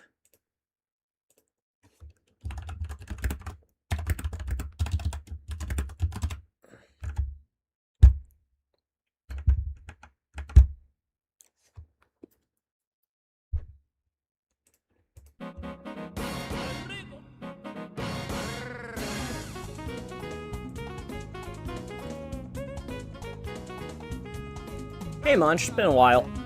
I'm running this tournament, and I'm also doing commentary, so I have to juggle quite a few things. Thankfully, there's not much to do in terms of changing other things. I'm not paying much attention to the overlay. Just waiting for players to begin their round 5.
Alright, and we're going to have Akiak versus Smudge as our current stream match. Akiak leading with the Zapdos and Medicham against Smudge's Gengar and Zapdos. That burn doesn't go through, that Will-O-Wisp isn't coming through, and instead you're going to see a Thunderbolt into the Zapdos, Smudge now proccing the Patea Berry on their Zapdos with that substitute. The Gengar is still threatening a Will-O-Wisp on the second turn. This Gengar having Shadow Ball, two special attacks, and Will-O-Wisp. Seems very much poised as the second Giga Drain Gengar just as a tech to deal with Swampert.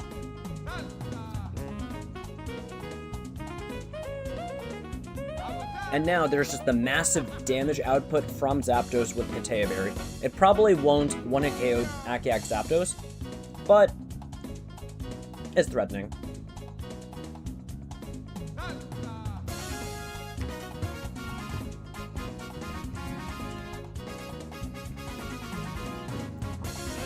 We have a Shadow Ball, we have a Thunderbolt, we have another Thunderbolt, and Medicham simply taken out after it had gone for the Detect. 50% chance of Detect only working a second time if Akiak wanted to risk it.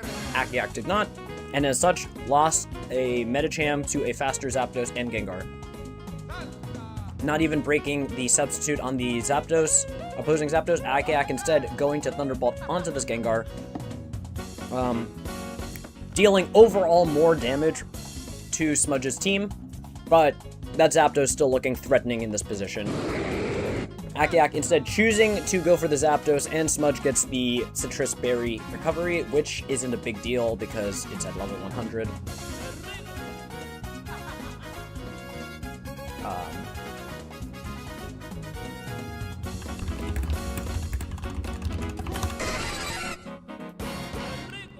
Shadow Ball taking out that, dealing large amount of damage to that Latios. And then just a double target from Akiak in order to deal with this Zapdos. We're looking at 3 base 110 Pokemon on the field this time. Akiak winning the speed tie, assuming that it was max speed. Taking out this, and just trading Gengar for Latios.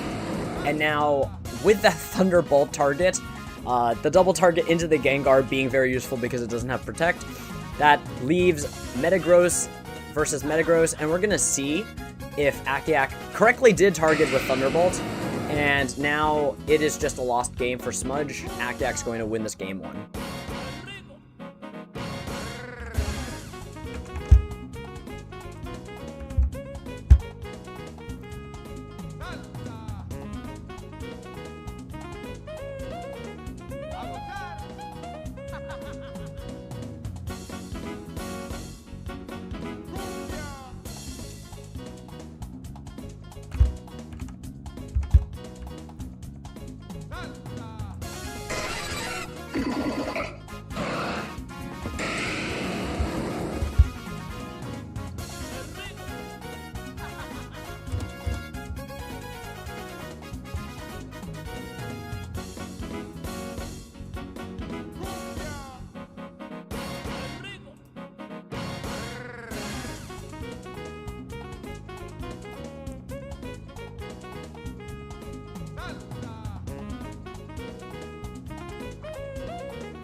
And we're gonna start out with Zapdos Medicham versus Latias. Smudge not caring all too much about Fake Out, just going for that damage increase with Swagger Lum, and Akiak getting that light screen.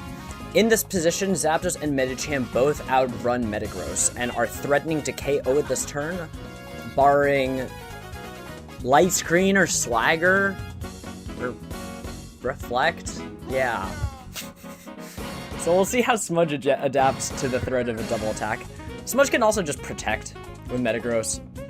Opting for Swagger, the really fun move, and Zapdos ends up hitting itself in confusion, unable to double into this Metagross to get the KO. Akiak loses Medicham to that +2 Meteor Mash. And with this Metagross having 324 HP, it's in the air as to which Metagross is faster and which one's slower. Latios comes in, and it is able to threaten good damage with Dragon Claw. It cannot KO the Metagross with Thunderbolt or the Latios with Dragon Claw, barring a critical hit. But it's still a fast Pokemon, and it can still do a lot of work. There is no light screen on Smudge's side of the field. Meanwhile, Zapdos, being confused, we'll see if it moves. Smudge winning the speed tie, but not winning the Dragon Breath paralysis, and Akiak now finally getting to Thunderbolt. Takes out this Metagross.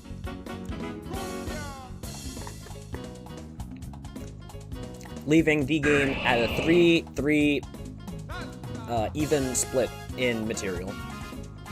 In comes the Swampert from Smudge, a very useful Pokemon, but OCXX has Hidden Power Grass specifically to deal Swampert. So we're going to see the threat of big damage into Smudge's Swampert.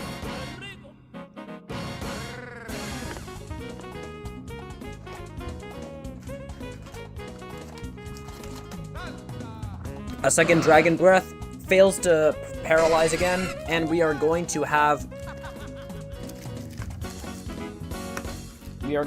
some a knocked out Latias. And in this position, I would say OCXX having extra Pokemon, probably winning, depends on whether this Hidden Power Grass can go through or not.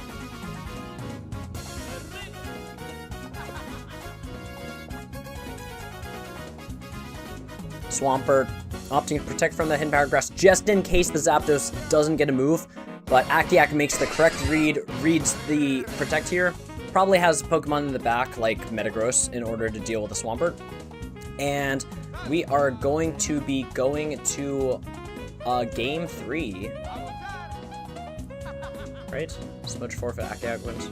Oh, wait. I am mistaken. OCXX won game 1. Sorry. And with that, OCXX has won game 1, and we're going to be moving on to another set. We have Josh Sketch versus Stakes.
And we see Josh Sketch, low HP Pokemon, and Stakes chooses to use Explosion despite not using the move Protect, giving Josh Sketch a win in game 1 of this best of 3 set. We're now going into game 2 to see what's going to happen. Just looking at the Pokemon on both players' teams, the open team sheets are not available on your screen, sorry.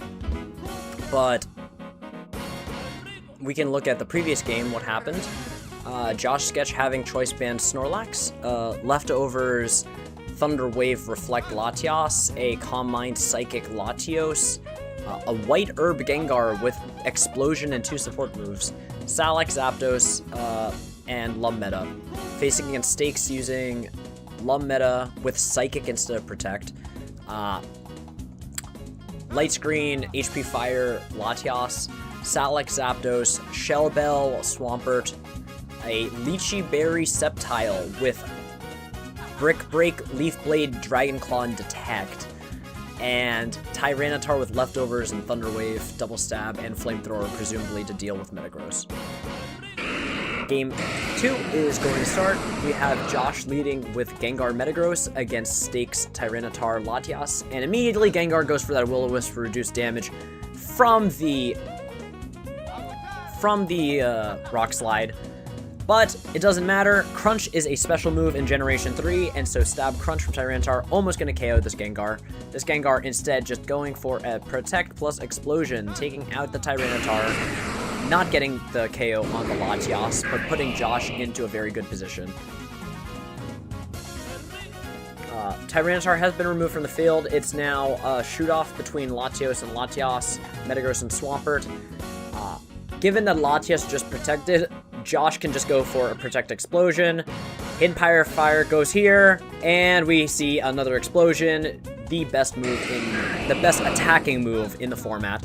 And that's going to bring the game down to 2-1 between Josh and Stakes.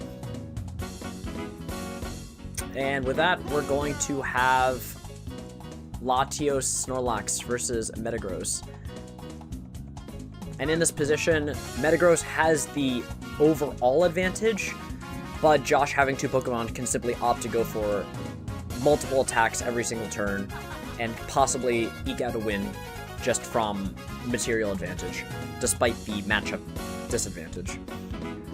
Latios going for a second Protect, and does not get it, was reading that Meteor Mash, and instead is going to be hit with Meteor Mash, and now the game is going to come down to whether Stakes can critical hit Meteor Mash the Snorlax, because Latios can just attack twice and KO the Metagross.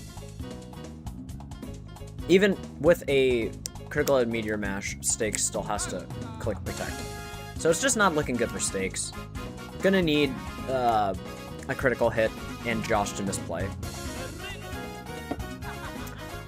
Josh misplays and clicks Protect, protecting itself from the Meteor Mash, but does not get punished with a critical hit Meteor Mash to the face. And instead, Snorlax is able to finish the game, goes for the Earthquake, and knocks out Stakes. Meaning Josh has won this set 2-0. And while we're at it, wait. Yeah, 2-0.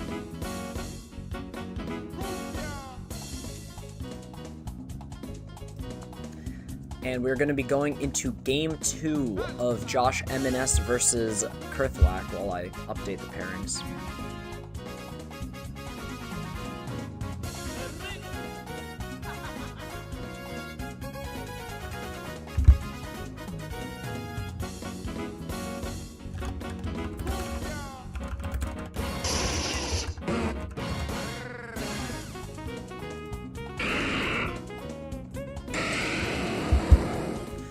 And in Game 2, we're going to see Kurthwak using the interesting Sandslash team lead with Gengar Metagross versus Josh's Arcanine and Snorlax. Kurthwak protecting and opting for Hypnosis just to go protect in case the Hypnosis miss, and then Hypnosis to deny the overheat. So now Kurthwak has the second chance to go for Hypnosis. And Josh setting up this dangerous Snorlax with the Curse. Should be able to break through most things on Kurthwak's team. Unfortunately, cannot hit this Gengar. So we're going to see a Hypnosis, a Protect, and just some Meteor Mash. Meteor Mash not dealing much damage as Snorlax becomes the monster that it is, with Curse and Leftovers. Hypnosis missing a second time, and that allows Josh's Overheat to go through. One in KOing the Metagross and removing one of the threats to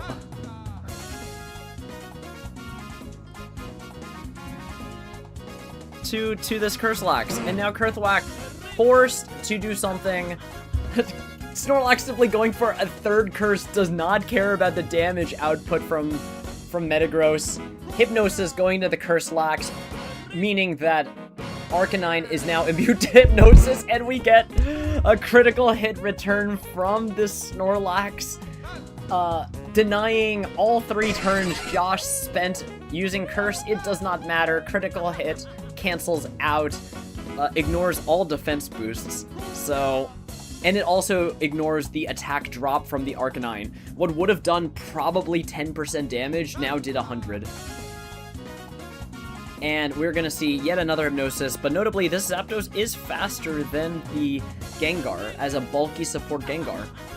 Gengar gets the Hypnosis off, Arcanine no longer able to move, not able to get a second Charm, which means Zapdos Substitute will be broken by this -2 Snorlax. Snorlax often dealing more than 50% to Zapdos. We're going to see a Fire Punch, just trying to deal damage, and a return. Hearthwhack is not concerned about this Arcanine. It is asleep. It is not threatening big damage besides maybe an overheat to this Gengar. It is okay to prioritize hitting this Zapdos.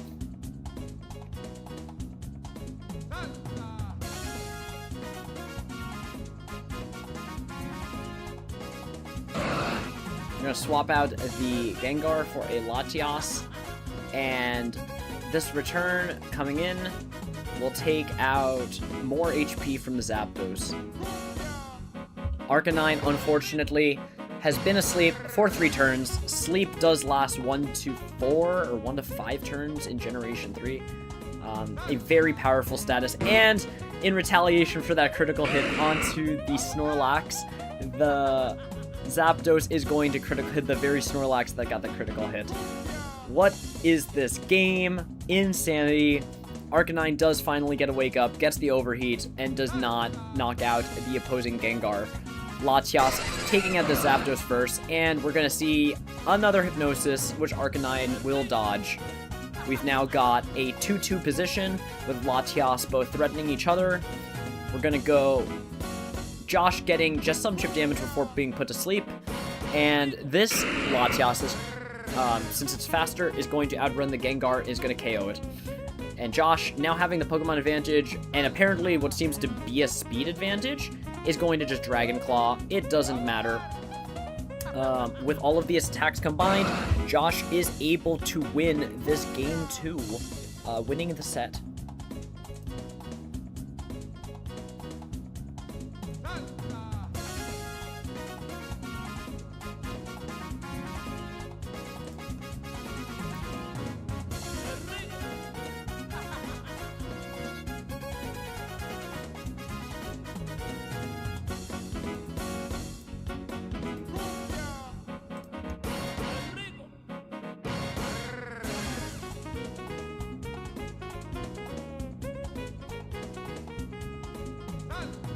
Josh gets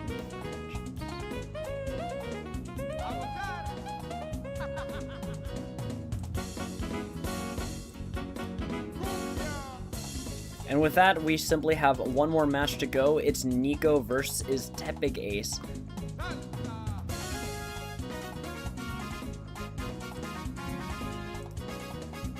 And apparently had gone to a game 3, so we're just gonna hop right in, do some replay the game, and we're gonna have Tauros. Oh, and that critical hit fake out. Massive damage. Looking really tough for Nico.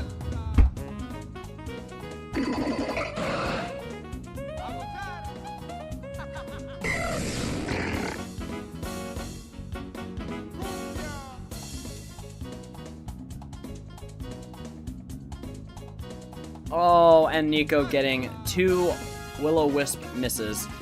And now that's going to be a Truant slacking because Nico will not be able to remove Truant with Skill Swap.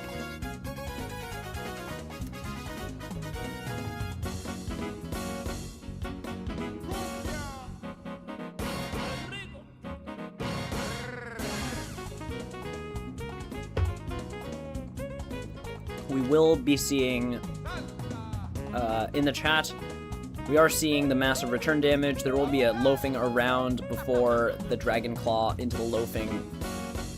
And just a little too late, the Gengar is able to remove this Truant. Now Slacking is able to move.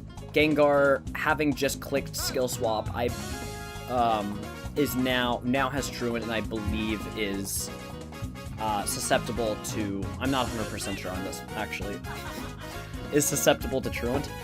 So we're just going to see how this plays out, but overall, this looks to be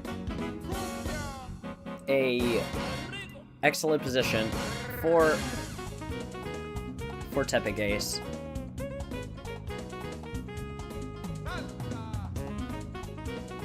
Can Gengar win this through a combination of, I believe, Swagger and Will-O-Wisp? Yes. Will it happen? We're unsure. I'm surprised Nico went for Skill Swap here. Swagger into the Latias, which does not have a Lumberry. Would have been fantastic here.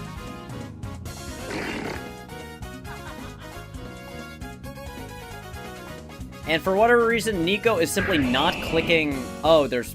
I'm sorry, it was 3-2. Yeah, no, Nico's lost. I thought Nico had a chance.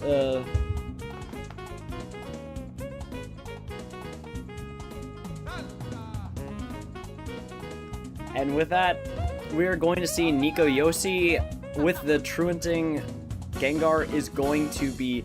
Just try to give Truant one more Pokemon before it gets knocked out. See what happens. And Hydro Pump is going to KO, meaning Tepic Ace will win this Swiss match. 2-1. And with that, we are done with our round 5. We are going to be going on to round 6.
Alright, we're going into our round 6.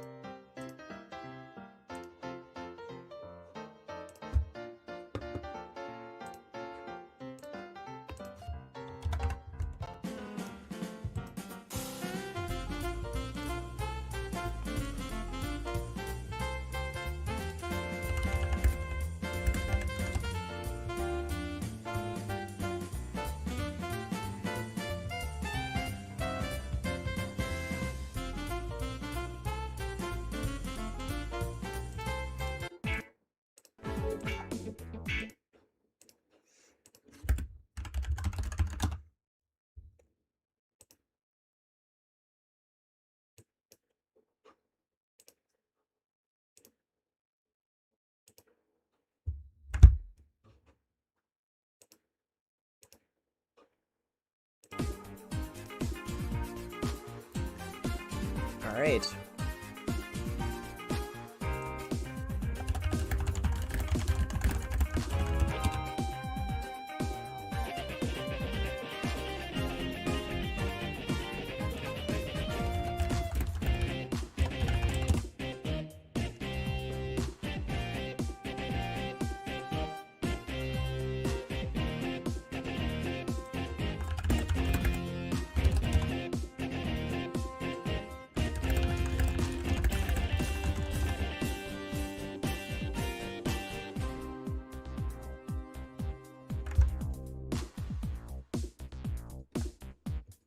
Alright. Smudge, Francis, and Rufny.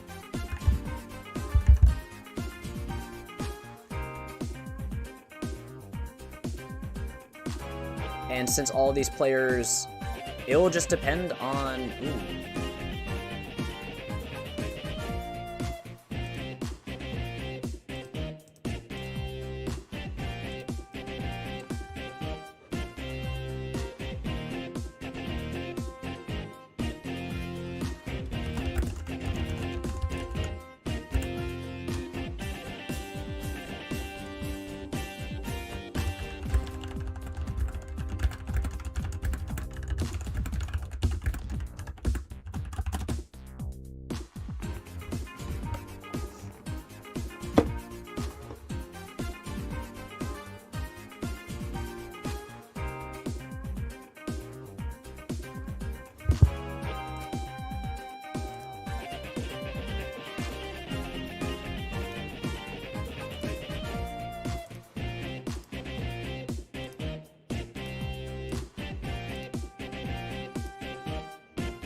Alright, and for our 6th Swiss focus match, we're going to be focusing on Dallas versus Francis Ket.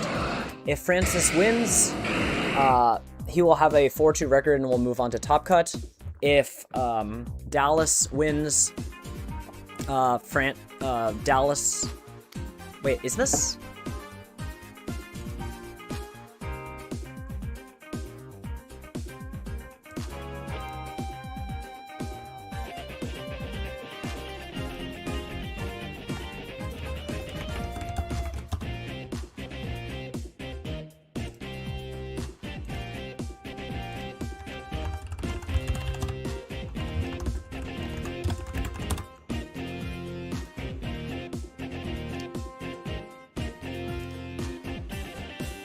And we're going to see a Game 1 move where... What Pokemon is that? Metagross goes for Protect and is able to avoid the Fake Out.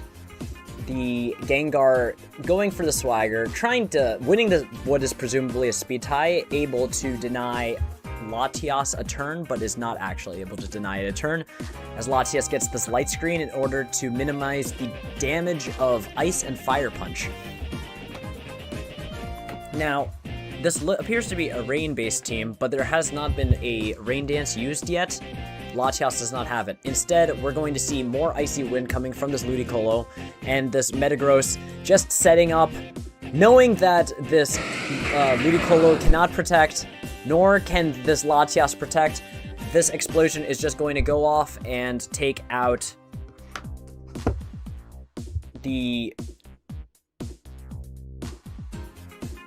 both of Dallas's Pokemon, making this a 3-2 game. And we're going to have Latios and Snorlax taking on Latias and Gengar. Latios threatening powerful Calm Mind Dragon Claw damage, is going to have to deal with Francis' own Calm Mind Latias, and due to the lack of Hidden Power on Latias, Hidden Power Fire on Latias, but the presence of Hidden Power Fire on Latios, it is likely that Francis has the faster Latias and can get a Calm Mind first in order to mitigate damage first, and also just deal damage first later on. This Gengar, always threatening this Destiny Bond, is able to just deny the ability to do things. We are looking at a Calm Mind from the Latias. And just another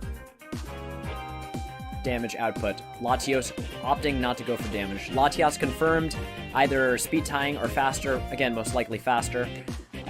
Gets the Calm Mind, and Dragon Claw dealing very little damage to this Swampert. Swampert is now able to use Icy Wind to damage check the Latios. I don't see why there would be a reason to use this, because Latias is almost guaranteed to be faster than Latios. Perhaps Francis doesn't realize that Hidden Power Fire reduces your speed IV. In this case, with the Icy Wind, it is guaranteed this Latias moves first. Unfortunately, it not able to deal too much damage and then gets KO'd by the +1 Latios anyway. The game now coming down to 2-2, with a massive setup for Dallas, that Curselax going for the move and having the Reflect to reduce damage from Earthquake. And now we see Francis just go for the Destiny Pod, trade with the Latios. It is now going to be a 1v1. This might have been the biggest, the game might have been over at this point.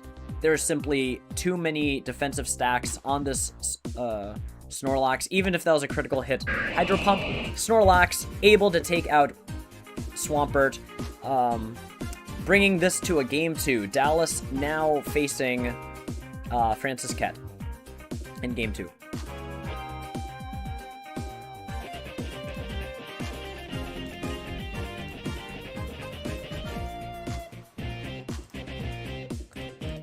And in Game 2, we're going to see how both players adjust. Again, on Dallas Amantis' side, Amantis, we have... My mouse isn't working. we have this very strong, unique team without the Zapdos, but with Ludicolo as a Metagross check. Open team sheets have not been shown for both players, but that's fine because they have access to links to the open team sheets. And we're going to see Latias Ludicolo come out. Just opening up these team sheets to see what a Mantis has. Sunny Day Stab Blaze. Having Latias Ludicolo, again, there's no Protect on either of these Pokemon. There is Dual Screen and Thunder Wave on this Latias, which is very threatening to this Zapdos. And there is the Ludicolo, always, again, using Fake Out, clicking Icy Wind just for chip. Not that much chip in Generation 3, but it's useful nonetheless. And there is actually no Calm Mind on a Mantis' team. We're just going to see a Fake Out Light Screen, and with the Lumberry, now Ludicolo able to move again, there's just no damage coming out from Francis in this current position. It's going to be a question then of can Francis position to deal more damage and possibly break through Latias, and if there's in the back Curslax, we'll have to see. Ludicolo, known for having a base 100 special defense, fairly high, is able to tank hits, especially with the light screen.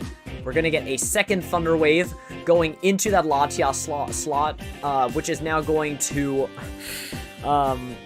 activate that Cherry Berry. And so now both anti-Thunder Wave berries, anti-Paralysis berries have been removed from a Mantis' side. And Francis Ket now having this -1 Zapdos is in threat of just a double attack from this Latios and Ludicolo, Hydro Pump plus Psychic. There's also the possibility that Mantis just goes for a setup here with Calm Mind, which does indeed happen. And Mantis, not actually caring that Icy Wind has 27 power, is just going to click Icy Wind again and get some of that speed control. It's not going to matter too much for this Latios, as Latios gets paralyzed. And with the boosts looking pretty good, but with the paralysis not looking good against this Metagross, which is just able to deal big damage with Meteor Mash. Latios gets the 75% on the Protect, but that Thunderbolt is going to paralyze this Metagross.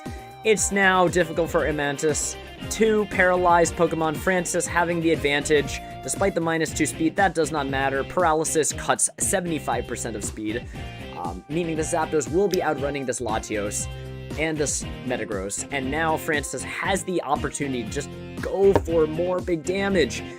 Goes for the Earthquake. It knocks out the Metagross.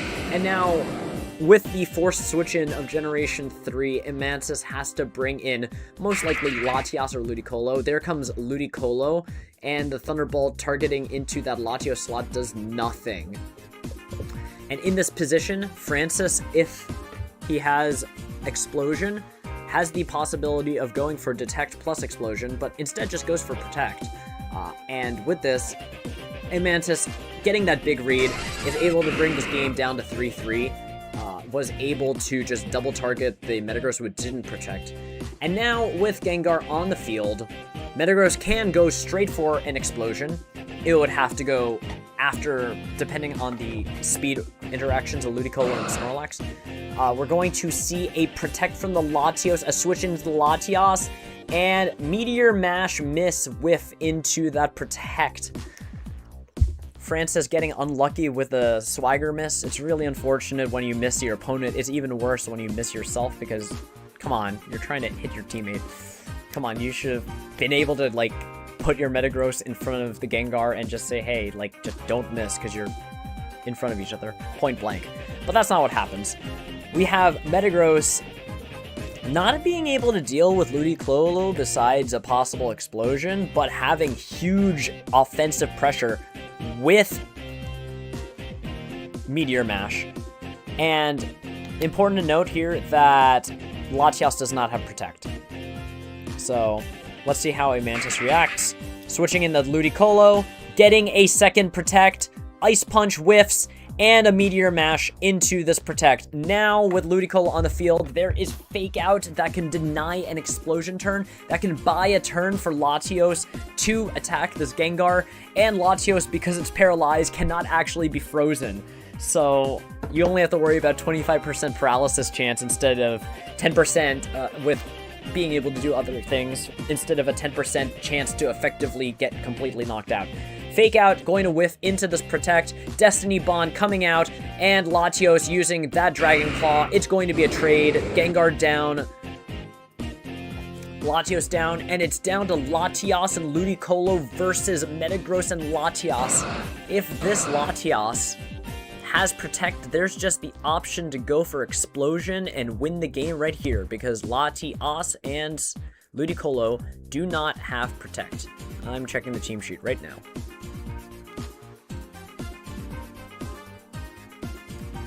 And Latias does indeed have Protect, meaning that... Oh, but Amantis has Bright Powder on Latias, so... It's going to be a very risky play for Francis to click Explosion 10% of the time. You'll just miss. Latias going for that Protect. Reflect coming out. Icy Wind dealing no damage to this Metagross. And we are going to see the Explosion. It is going to take out both Latias and Ludicolo. And we're going to be looking at a Game 3 between Amantis and Francis Cat.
My mic was muted.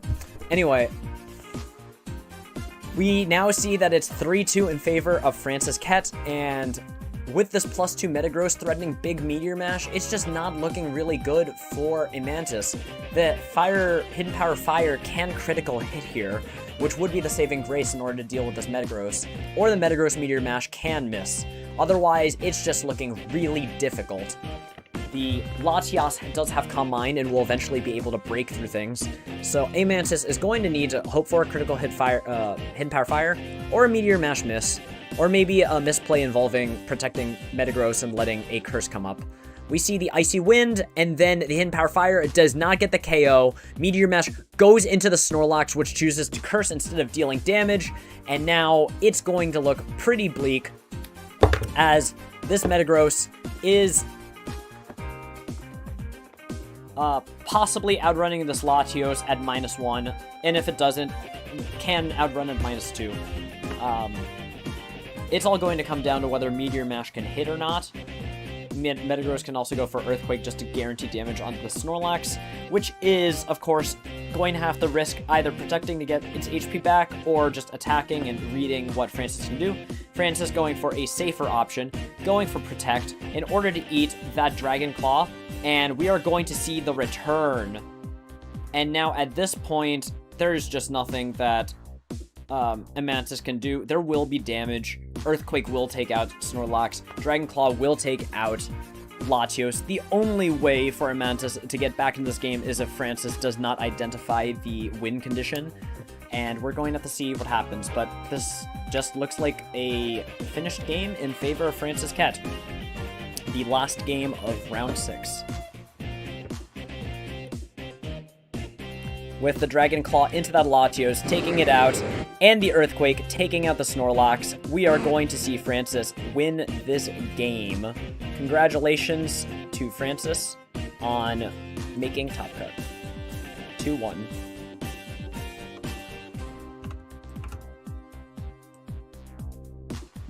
And with that, Swiss is over, and we will be moving shortly onto our Top Cut.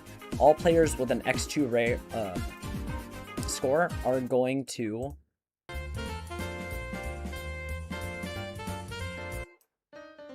move on. Thank you everybody for watching. Swiss, we will be moving shortly onto our Top Cut.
Ah, my computer.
Alright, we have entered our quarter-finals. We've got 2 matches going concurrently. We have Akiak versus Francis Kett, and we have Nico Yossi versus Ruftni.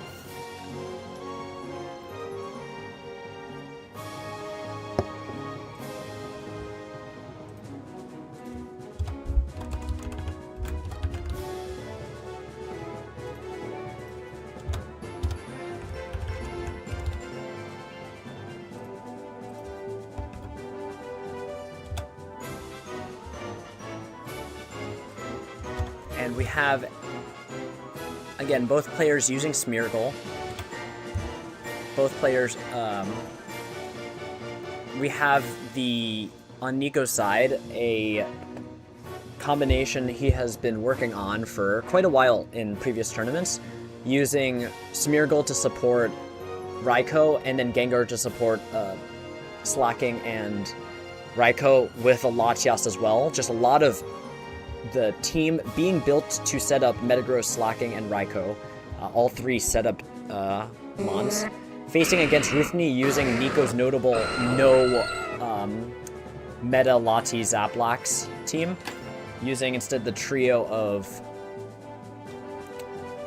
actually, Ruftni replacing the Starmie with the Smeargle. So instead, the team is just very much built around KO things with Raikou, Moltres, Marowak, and Aerodactyl. We have game 1, turn 1, and we have Smeargle Gengar, 2 support Pokemon from Nico, going against Ruftni's Marowak and Aerodactyl, possibly in order to get the edge onto the Raikou. 20 seconds to go, 15, something like that. We're gonna see who's gonna be targeted by this fake out. It is gonna be a fake out in the Marowak, nothing happens, and Earthquake, just Choice Band Earthquake dealing massive damage from Aerodactyl, taking out that Smeargle. Ruftni saying, I don't want to deal with Spore today, and Smeargle goes down, leading Nico Yossi to have to pick his moves. It appears Nico ran out of time and didn't pick all his moves. That is just an unfortunate situation. That is a big part of the game, is making sure to pick your moves in time and have a good internet connection. Gengar going for the Shadow Ball. It hits into the Aerodactyl. Does a respectable amount of damage. It's going to be a 3-hit KO. But we do have the threat of Marowak simply outrunning this Metagross and clicking Earthquake and knocking it out in 1 hit.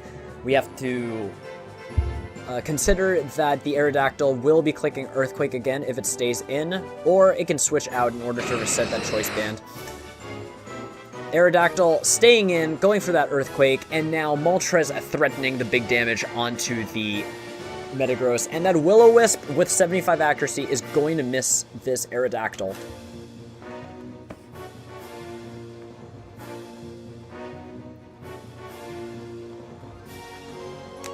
With another turn passed, both players have to consider their options. Hariyama switching in, possibly this Hariyama, notably having a Lumberry, is able to take that Will-O-Wisp easily, and the Overheat knocks out the Metagross, bringing Nico down to 2-3, and Nico questioning the existence of Lumberry Hariyama, but it worked out for Roofney in this turn. So Nico now has to deal with it. It's now going to be Gengar and Raikou. This Raikou can't protect from the Fake Out, and Nico, in desperation, is simply going to click Swagger multiple times. Does survive at least one Overheat, and it's just going to come down to these Swagger hits and how well Roofney can reposition without getting immediately knocked out. Due to the presence of a Marowak, it's actually not looking really good for Nico, as there will simply be not enough damage in order to deal with these threats. Nico does have Skill Swap in order to provide immunity to ground, but does not have Protect. This is a big deal because it means that Roofney is possibly able to just target into this Gengar, bring the game down to a 4v1 or 3v1, and just start clicking buttons. Lightning Rod is simply too strong. Yes, Nico can set up the substitute. Yeah, Nico can get leftovers and then Calm Mind. But as long as Lightning Rod is a possibility, it's going to be difficult for this Raikou to break through Roofney's team. Raikou safely going for the substitute. Nico going for this, deal damage mode. Brick Break is going to whiff, but Roofney correctly removing this Gengar off the field, turning this into a 4v1. And now Roofney has two options. Either just keep attacking and eventually defeat the Raikou, or try to finagle some protects and stall out to turn 18. Roofney opting just to deal damage, and there is no protect. There is simply no way to get past all the damage being thrown. Roofney is going to win this game 1. Bringing the score to 0-1 in favor of Roofney. We will be going into game 2. And with that, I will get some water. I'll be right back.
I have returned, and it appears everybody is agreeing that this matchup is looking really bad for Nico, simply due to the ability to move faster, hit things, have a Marowak.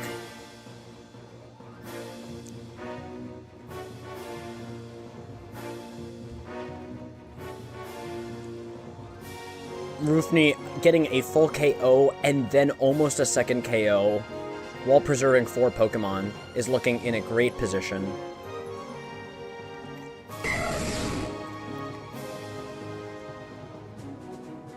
Nico, at least trying to regain some positioning, is able to get a skill swap into this Raikou, but I believe this game does really show the effectiveness of the reality of not having Protect in longer sets where opponents can exploit it. Rufni seems to just continuously target into Pokemon that don't have Protect, try to will them down, and then just get into a 3v1 against this Raikou, which also doesn't have Protect to stall for leftovers recovery. With Nico down 2 Pokemon and almost out a Latias as well, and Marowak simply clicking, having Lightning Rod, it just becomes easy for Rufni to click Fake Out into this Latias, deny Latias any way to do anything, Hidden Power Ghost, because Latias can't Protect, get into a 4v1, and again, take out this Raikou. It does not have the ability to break through 4 Pokemon all at once, especially if it doesn't have Protect to stall for HP from leftovers.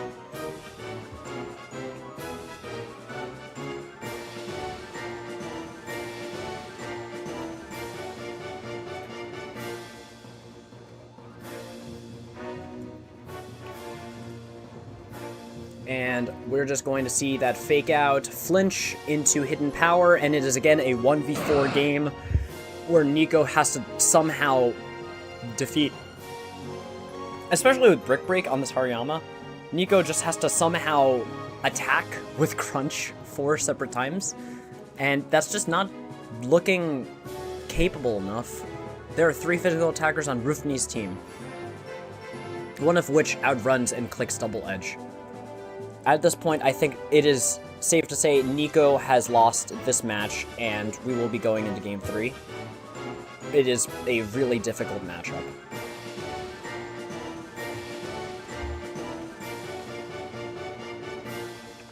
Nico, not really having any alternatives, just goes for a substitute, not wanting to get damage onto this Marowak. A little too late, Brick Break's gonna happen, and Nico will lose Game 2, bringing us to Game 3 of this best of 5 set.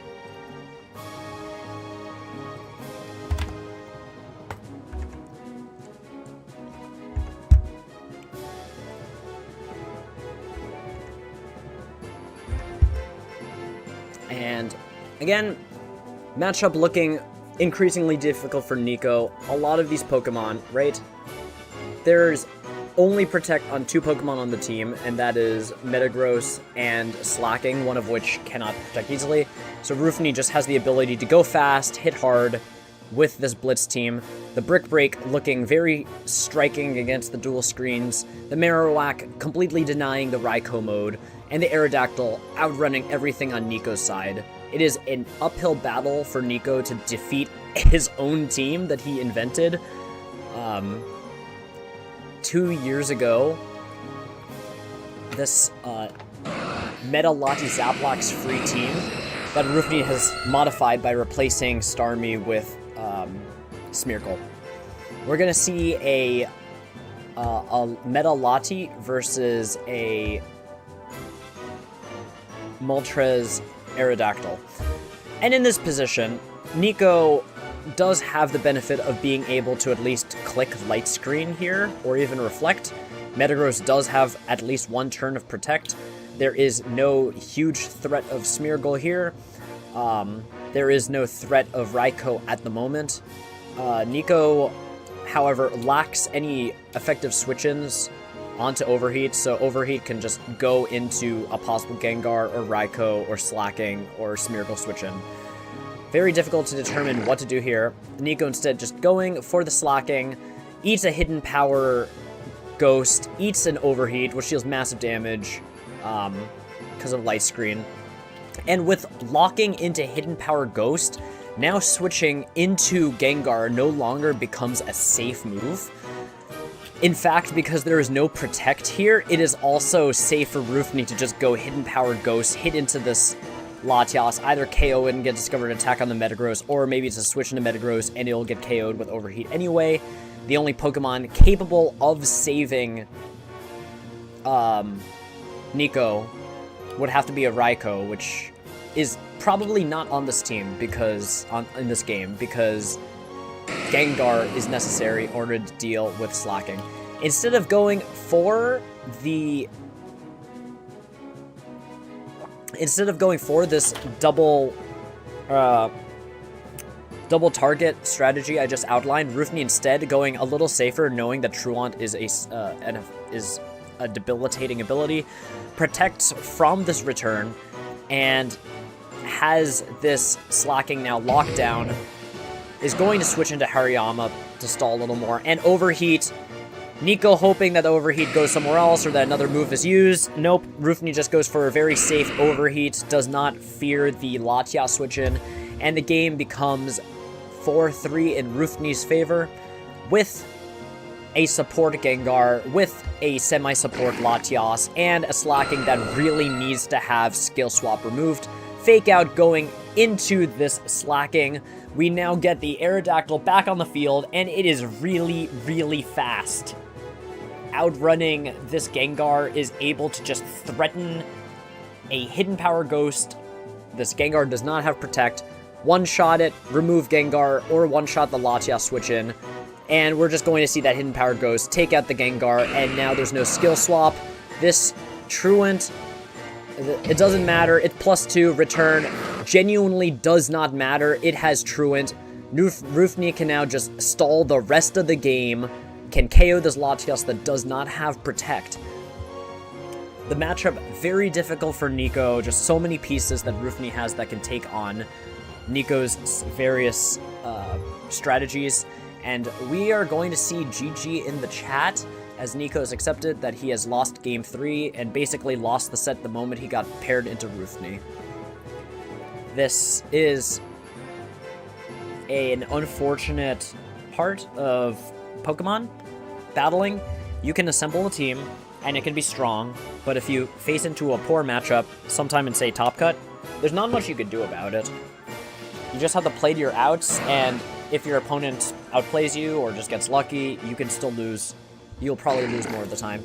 And with that, Roofney is going to take a 3-0 lead against Nico Yossi.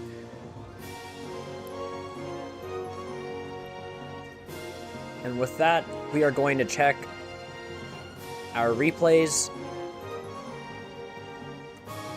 We are going to have a 3-1 for Akiak and a 3-0 for Roofney. Both of these players are going to be moving into our semifinals.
Alright, and we are going into our semi-final match. We have Josh M&S versus Akiak. Best of 5 match. We're going to have Josh with the Smeargle, the Raikou, the Latios, the Zapdos, the Arcanine, the Gengar versus Akiak's Metagross, Gengar, Latios, Zapdos, Salamence, and Medicham. We see a Raikou, a safe Raikou Zapdos, Latios Raikou lead where you're threatening Thunder Wave in order to help set up the Calm Mind. Meanwhile, Akiak threatening Curse to deny Calm Mind setups, Explosion just to deal big damage. And we will see a turn 1 Protect from both sides, a Reflect to deal with Explosion, and Light Screen to deal with Raikou. Both players opting for very safe plays, always getting to advance the board state by clicking screen because the opponent cannot deny Light Screen or Reflect. There's no possibilities of mispredicting with Protect. There's no possibilities of whiffing your attack into a Protect. You simply click the move, your board state improves immediately. It's why Grimmsnarl is considered a very safe and effective lead in later generations, because no matter what, you click the button, and you are better than you were before the turn started.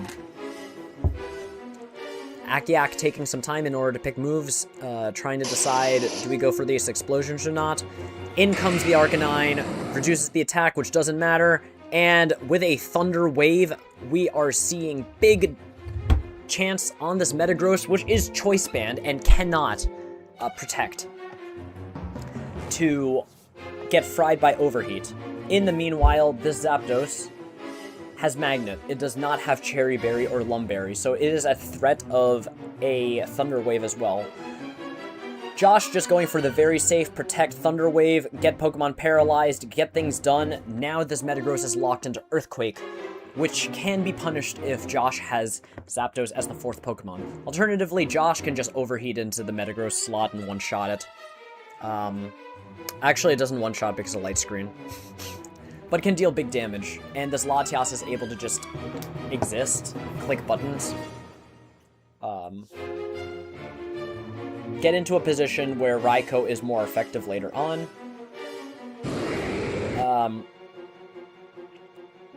And Josh just spreading the damage across the board, gets the Dragon Claw, ends up Dragon Clawing the wrong slot and overheating the wrong slot. Akiak making some very good switch-ins and reads, and the game is now 4-3 in favor of Akiak, who has a paralyzed Zapdos.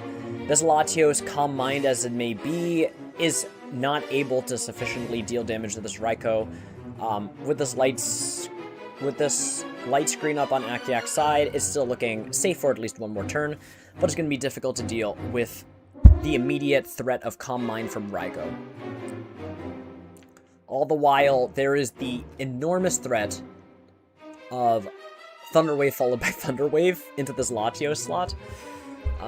With the Cherry Berry, Akiak is safe for one turn. Akiak instead opting to Protect, opening up the Raikou Calm Mind, and Zapdos unable to use Thunderbolt for paralysis, or unable to use Thunderbolt for paralysis. It really can't damage the Latios or the Raikou. Akiak just has a Zapdos that doesn't do much. It's in position, it's on the board, but it doesn't really do anything. It'll be useful if facing against Snorlax or Zapdos, but right now Akiak is essentially playing with 1 Pokemon versus 2, and Josh has just gotten the Calm Mind. And Josh goes for a second Calm Mind, genuinely does not care. With the Light Screen up, now Metagross is able to survive at least 2 Thunderbolt, at least a Thunderbolt. Can probably cannot survive 2 Thunderbolts at +1. Maybe it can. With this Dragon Claw damage chip, might put into range of the second Thunderbolt. But Akiak has to decide now, do I decide to, what do I lock into with my Metagross? Do I go for the Earthquake in order to really force this Raikou into a position where it can't do anything? Akiak having all of this advantage, Thunderbolt goes into the Raikou, and Possibly good for Akiak. Metagross is fully paralyzed. If it had gone for an Earthquake, then it is not locked into Earthquake because it didn't get to pull off the move. So Akiak still has the element of surprise. If that was a Meteor Mash or a Shadow Ball into Latias, that's really unfortunate. So now the question is,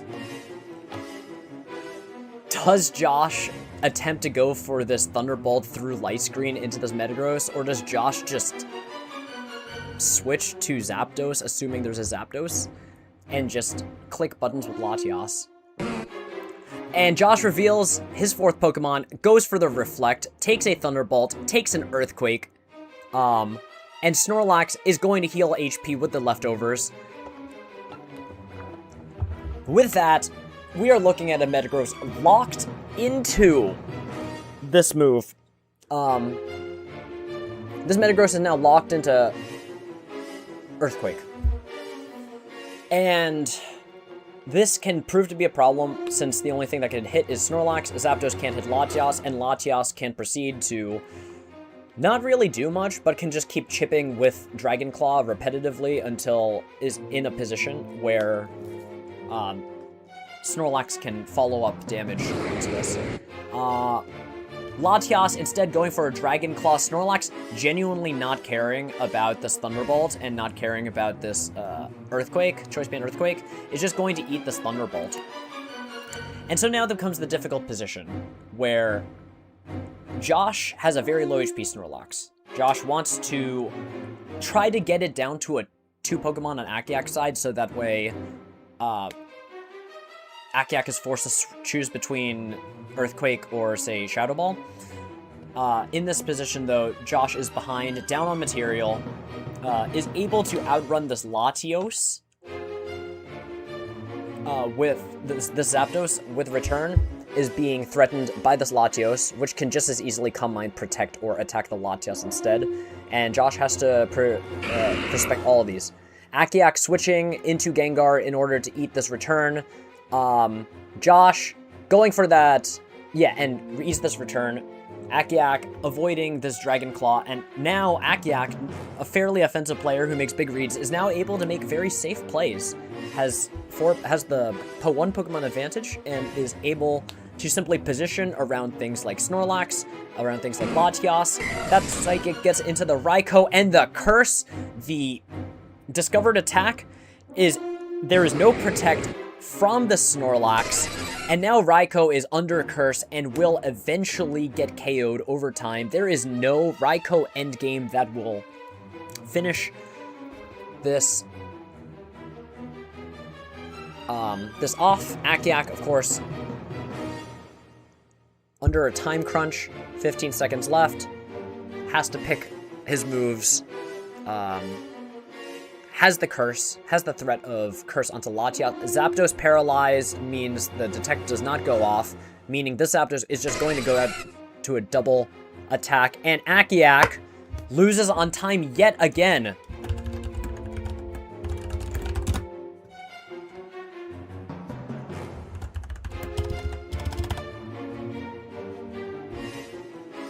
Akiak, having been in a winning position, simply ran out of time and lost game 1. We are going to go into game 2, where Josh has the 1 game advantage.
Alright, we are going to game 2.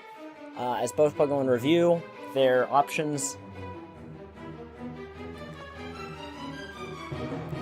Looking at that game, OCXX was able to effectively play around Josh's options, was able to slow play and positionally prepare a winning strategy.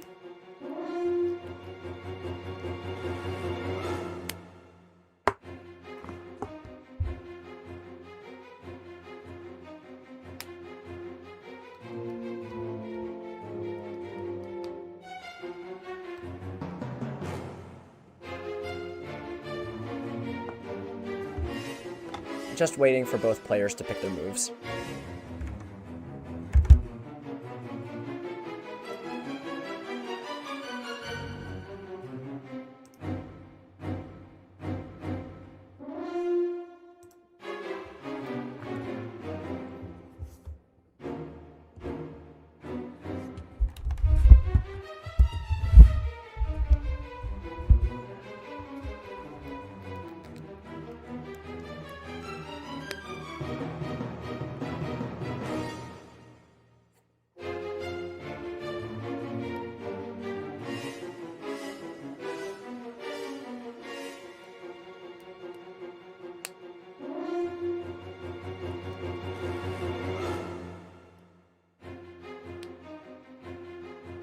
Five seconds to go. OCXX is really taking his time to pick the options, and with basically no time to spare, we're going to get a Latias Raikou versus Zapdos Gengar lead. I believe this is what happened game 1.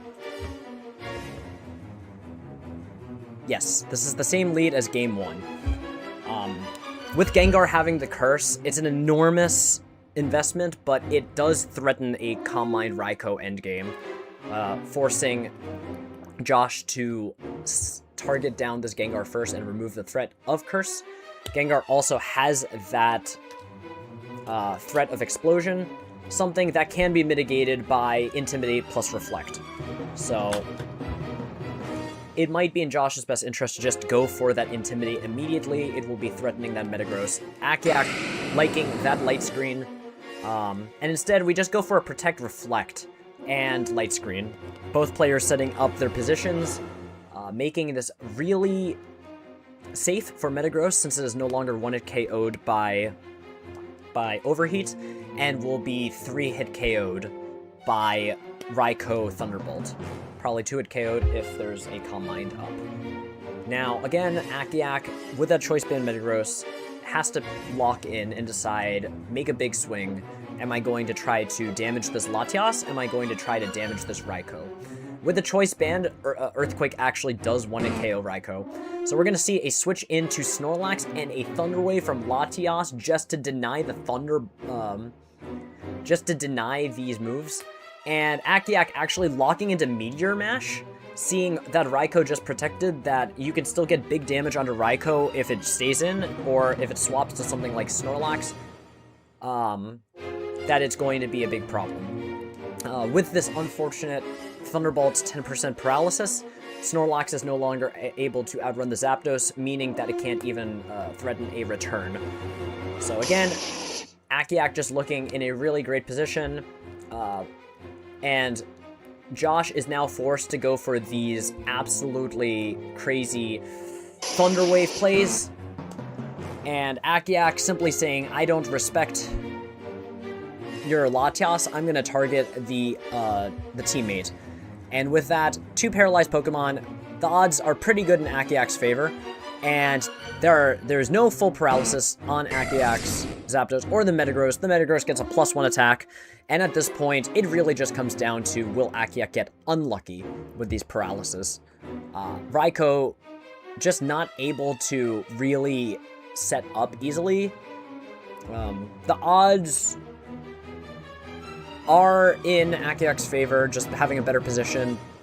It's not something crazy like Swagger and paralysis. So Josh just having to hope for some full paralysis.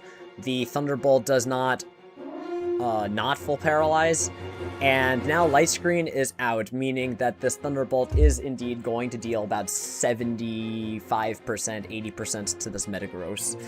Not enough in order to remove it from the field, and then it can just Meteor Mash again. Raikou going for that Thunderbolt, and the Dragon Claw does not get the KO, hoping for full paralysis. Full paralysis on Zapdos, none on Metagross. Meteor Mash hits with 85 accuracy. And with that, Josh is in an unwinnable position. There's just going to be a switch in of a Gengar or a Latios. These Pokemon will outrun Latios and can do nasty things like damage it or use Curse. Thunder Wave into Curse, and Latias is now completely and utterly unable to win the game. With this, Akiak is going to win Game 2, bringing the score to 1-1.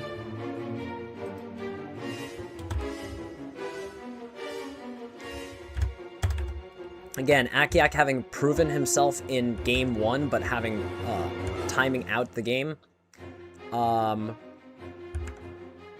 is able to, again, prove better positioning. There was some, I guess, I wouldn't say getting lucky, but, like, the odds did have Akiak in a dangerous position where full paralysis could have procced. They didn't proc at the right time, and Meteor Mash hit, allowing Akiak to win the game through superior positioning. In this game, Josh is going to have to figure out how to deal with that combination of Light Screen Zapdos plus the Choice Band Metagross. The Light Screen simply denying Josh that 1-hit KO with Arcanine. Josh instead opting for a different lead, and so does Akiak. They swap it up. We have a Smeargle Latias versus a Medicham Zapdos. And with the higher speed, Medicham is going to outrun the Smeargle and threaten a Fake Out onto either Smeargle or Latias. Notably, we found out in previous games that Medicham critical hit Fake Out one-shots Smeargle. That's a 1 out of 16 chance, so that would be really funny if this happened this game. Josh does have Salac Berry, does not have Bright Powder, unlike previous game of Nico. So Smeargle going to take 49 from the Fake Out, Thunder Wave going immediately onto this Medicham, and Akiak saying, I just don't want Smeargle, I don't want to deal with sleep, I'm gonna remove this dog and have the ability to position with 4 Pokemon, Zapdos, Medicham, and presumably Metagross Latios or Metagross Gengar. With a paralyzed Medicham, the odds of moving are a little bit worsened, but 75% of the time it doesn't really matter, and the speed control isn't important here. So Akiak actually looking okay 75% of the time. Still threatening big damage with Brick Break, with Shadow Ball. You can't set up a Calm Mind user in the face of a physical attacker. And Akiak, again, just taking his time. They're swapping out that Zapdos for the Metagross. Latias going for the Dragon Claw, and getting the full paralysis, which means the Thunder Wave did indeed pay off, and now Medicham is in a much worse position. It is being threatened by a Thunderbolt KO, by a Dragon Claw KO. There's the possibility of Josh just clicking Protect, Reflect, stall to see what Metagross goes for, maybe just go straight for Thunderbolt onto Metagross, thinking, okay, Akiak, I saw you use Meteor Mash the previous game. I'm going to call that and just not switch and not make any crazy plays, conserve turns, and just deal as much damage as possible now that I'm at +1. This, of course, risks the Earthquake plus Medicham switch out to Zapdos, but it is a possibility. Players have to cover for all possibilities. Latias instead switching out to Zapdos, Metagross Earthquaking his own Medicham. And now Metagross is locked into that. Akiak probably deciding that it's better to just Earthquake and take out the Raikou, does not care about this the Medicham, because if it got KO'd anyway, it would have been replaced by Zapdos. Akiak now much more concerned about that Raikou. And with this, depending on the speed interactions, it's possible that Josh can just double Electric attack, the double Thunderbolt, into the Metagross slot and remove it. And that's exactly what happens. Thunderbolt, Thunderbolt, Metagross can't protect because of Choice Band, and it is now KO'd. And Akiak just goes for a Thunderbolt now, and Josh basically has won this game. 2 special attackers versus Calm Mind, and it will simply come down to if Akiak can get any big critical hits to outpace the Calm Mind Raikou, which is, again, threatening Thunderbolt, Crunch, etc. The game isn't over, of course. Akiak can make big reads, expecting all of the moves that Josh is going to pick. In this case, Josh won the speed tie on turn 4, but on turn 5, lost the speed war. So we can confirm that these Zapdos are indeed speed tied. They're probably max speed to mid. Can't confirm yet, but it is likely or they can be max speed modest or a weird 263 speed Zapdos. In any case, we had a speed tie. Zapdos is down, and it's now 2v2, and Akiak simply has to go for these critical hits, does not get a critical hit Psychic, and that is does get the critical hit Thunderbolt, which does not matter because of Lumberry, and we are going to see the Latios taken out, no critical hit, with Raikou surviving one more turn. It is now just a matter of clicking attacks into the Zapdos, knocking it out, and Josh is going to take Game 3 of this best-of-5 semifinal set, bringing him into match point against Akiak.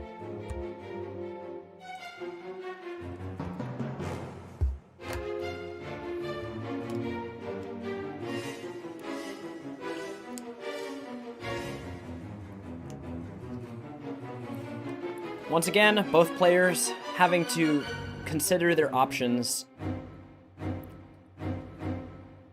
Smeargle as a lead and is a possibility. Instead, Josh goes for this Dragon Fire Core that was notably not commonly used in the West, or in Orre in general, until it was used to great effect by both Grandma's Cooking and I believe Ohoho from Japan, so Canadian-Japan matchup. I'll have to double check the players, but... Oh no, Stoic, yeah. Where Latias is able to do a lot of its job, because it is no longer resisted by Metagross. This Overheat is able to threaten the 1-hit KO onto the Metagross. Latias now able to disrupt things without fear of Meteor Mash.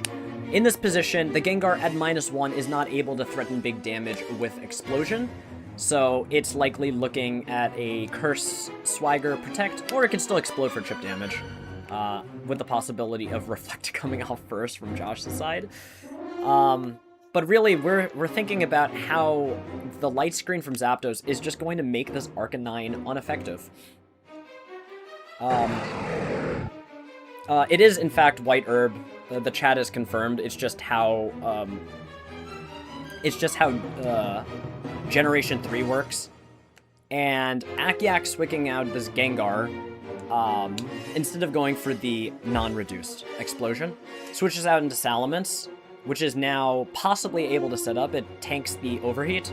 It takes quite a hefty amount of damage from that Overheat, but Salamence is now in a great position to be able to set up Dragon Dance and start sweeping with what I believe is Hidden Power Ghost. Yes, Hidden Power Ghost. And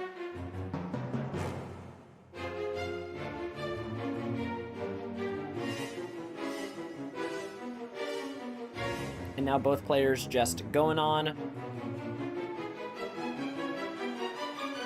Akiak taking his time, trying to determine the position, and now we just see a Thunder Wave into that Zapdos slot to possibly deny the move.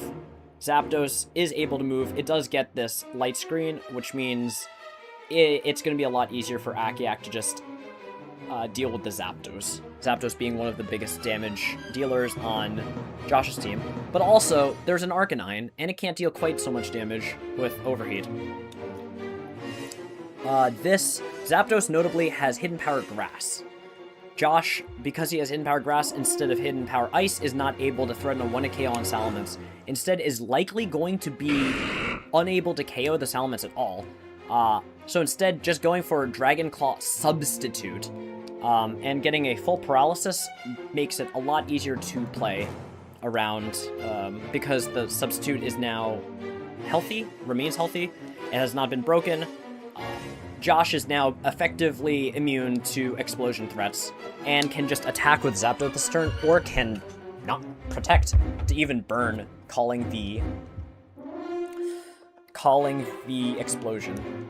Notably, again, Curse goes through Protect. I think it goes through Substitute.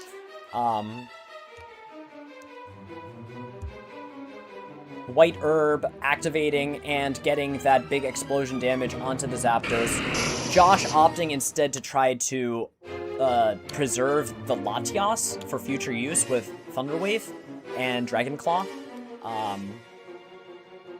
And having just moved, and having not clicked Detect here, Josh's Zapdos, which was behind the substitute, is now able to move this turn, probably going for a Thunderbolt into either slot.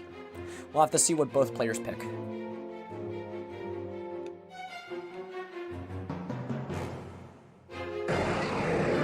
Akiak bringing in that Salamence, Intimidate not really mattering, and outrunning with Latias, while that paralyzed Zapdos, that Zapdos has protected itself from the Thunderbolt. Due to paralysis, Zapdos isn't able to help Salamence with a follow-up KO, and so Josh has the speed advantage, is able to target down Salamence once, and assuming the Zapdos is max speed, able to target down the Salamence twice. If the Salamence is adamant, since it's a Dragon Dance Salamence, it might just be slower than the Zapdos anyway, and there's really nothing that can be done to deal with the threat of all these attacks. Right now, the thing keeping Akiak's team held together is this light screen, and Akiak trying to have to make a big read, simply going for Hidden Power Ghost and Thunderbolt into the Zapdos, bringing this down to a 3-2. And so with the 3-2 positioning, it is going to be interesting to see what Akiak's fourth Pokemon is. It's likely going to be the Metagross. If it is the Metagross, Metagross is going to be forced to choose between hitting Raikou or hitting Latias. If it's the Latios, Calm Mind is simply going to be too strong for Akiak to get past. This Salamence is not threatening at all. Without the Dragon Dance, it is throwing out 40% hit power Ghost into Latias. It is threatening Earthquake into Raikou, but it's currently in a difficult defensive position, just being outrun by Raikou and Latias. It can switch, or it can protect, or can hope that there won't be an attack going into it and double target into Zapdos. The last Pokemon's confirmed to be Metagross. Raikou uses Calm Mind, and Latias, going for that Dragon Claw, was trying to take out the Salamence and has to deal with a Metagross on the field. As a result, this Metagross now threatening to click the Earthquake to one-shot the Raikou, also threatening Shadow Ball to one-shot the Latias and probably two-shot the Raikou. It just becomes a very difficult position, and instead, we see a Thunderbolt to take and a Dragon Claw to Discover Attack to get 2 KOs in a single turn. Akiak, locking into Earthquake, is now unable to defeat this Latias. It is now locked into Earthquake, and now Akiak has to just hope that Metagross can survive all 16 turns before PP runs out, or wait for an 18-turn timer. It does not matter. This game is over. This Dragon Claw is simply doing too much damage. Metagross locked into Earthquake cannot defeat this Latias. And with that, we have our first finalist. Congratulations to Josh M&S for winning this match 3-1. And we will move on to our second semifinal.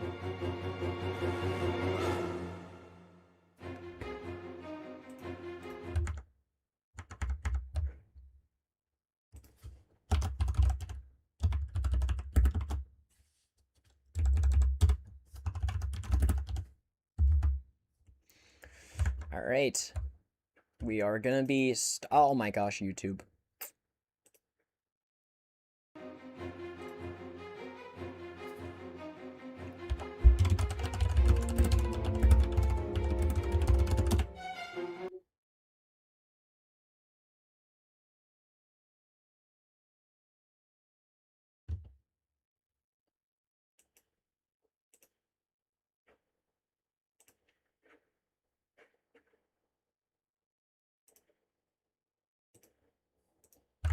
Alright, trainers, we are going to be going into our next semi-final match. This is going to be Tepig Ace versus Rooftney, or Gooftney.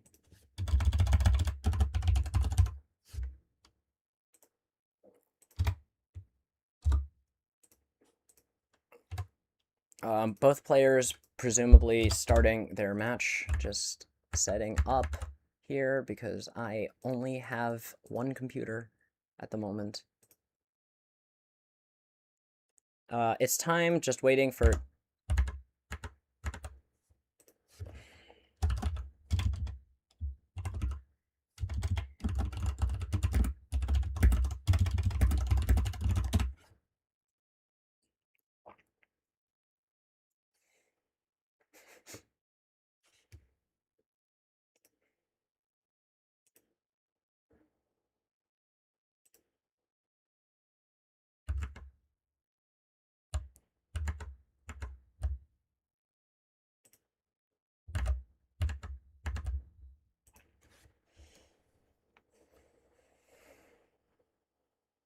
Tepig.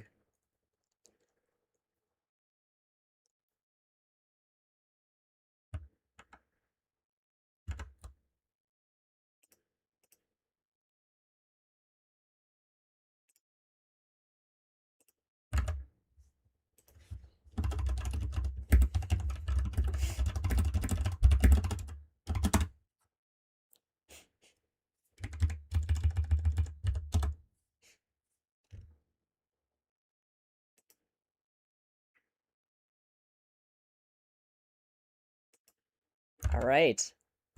We are now in our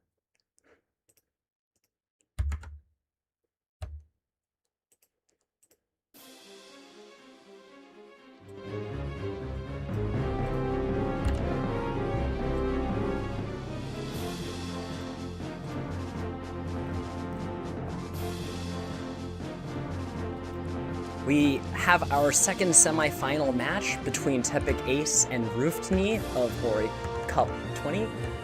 We're looking at the double Lati team that Tepig brought. This double Lati team has this interesting support Latios with Icy Wind Helping Hand, and a Calm Mind Latios with just normal Tauros, Medicham, Swampert stuff, Moltres, facing against Rooftney's Nico Blitz team. We see an interesting lead of Medicham Tauros facing against Raikou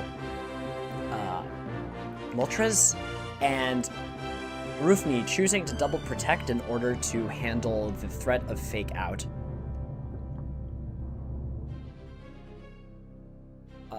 In this position, now, without the threat of Fake Out, Raikou is able to threaten this Choice Band Tauros, is able to click Thunderbolt for about 60%. Tauros can then click Double Edge in order to get a one-hit KO, but with the high HP on the Moltres, it's very possible that the Moltres might live the Double Edge.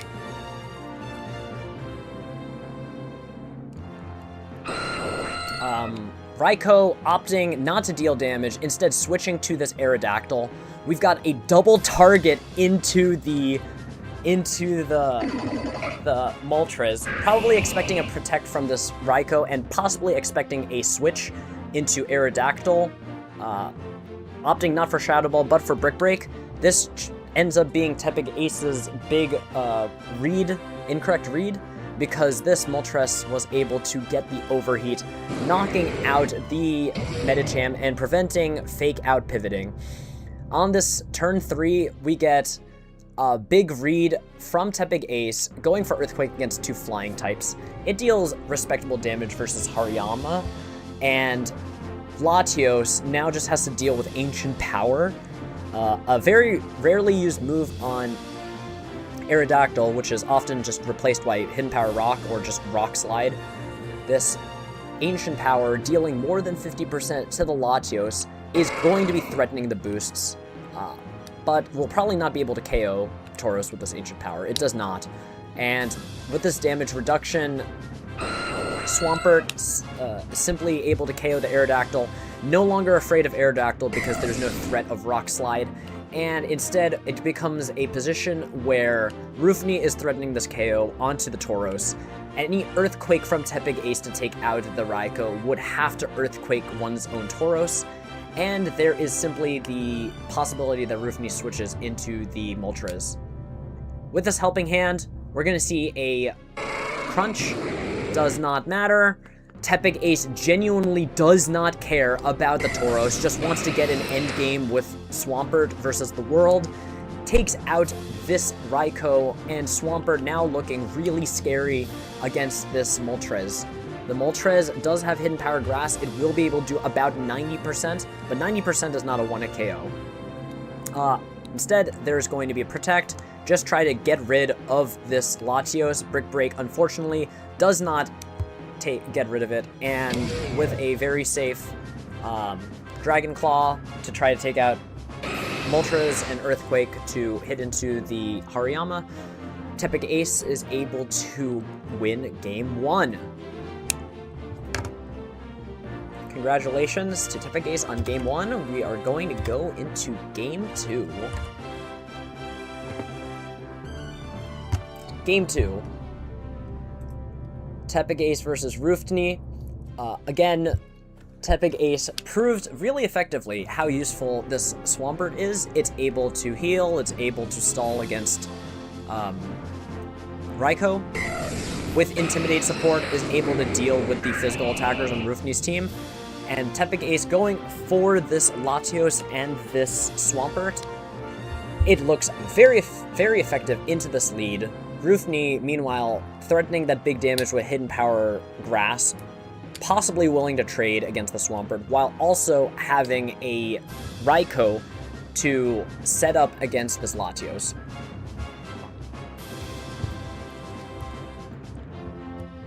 Tepig Ace notably does not have a Metagross, Metagross being a Pokemon that is easily taken apart by the Nico Blitz team. Roofney just safely going for Protect and trying to trade, and instead of it just being a normal trade, it ends up being a win, because even though this Latios does have a single Calm Mind, that Swampert is no longer able to threaten the Earthquake as easily, since it is now in KO range of Hidden Power Grass, and the Raikou can now just as easily click Calm Mind and get into a Calm Mind war with the Latios. Once it has enough Calm Minds, Raikou can also crunch into the Swampert, so even if the Moltres comes down, Roofney is in a great position. It is now on Tepig Ace to be able to position around this dangerous Raikou, especially once it has that Calm Mind up. And for Tepig Ace to be able to get the best value out of Calm Mind Latios. Instead, Roofney switches out to an Aerodactyl, calls the Thunderbolt, calls the Earthquake, and now it's just looking really nice for Tepig Ace. This Aerodactyl is not able to one-hit KO the Latios, and so Latios will be able to get a single hit off big damage, such as Thunderbolt. If there is no Marowak on Roofney's team, which would be a logical choice since there's no Zapdos to counter, the Thunderbolt can just KO the Moltres. Tepig Ace swapping out instead, hoping to get some Intimidate damage, and that flinch, the flinch from the Rock Slide denies Latios. Roofney's back in the game, despite the -1 attack. Just the big threat of Rock Slide flinches is able to deny Tepig the game, assuming enough of them happen. Again, Raikou has Calm Mind in its move arsenal. It can click it, it can wall the Latios once it's onto the field. It can one-shot the Tauros, and with enough chip, this Swampert is going down to crunch. There's really no effective way for Tepig to get around this Raikou besides Earthquake. Roofney going for another Rock Slide, hoping for some flinches. Does Tepig locking into that Earthquake in order to try to get the Raikou. Does not get it. And now we are looking at the KO onto the Aerodactyl. And there's a Smeargle, not a Marowak, on the back. Tepig switching into this Medicham.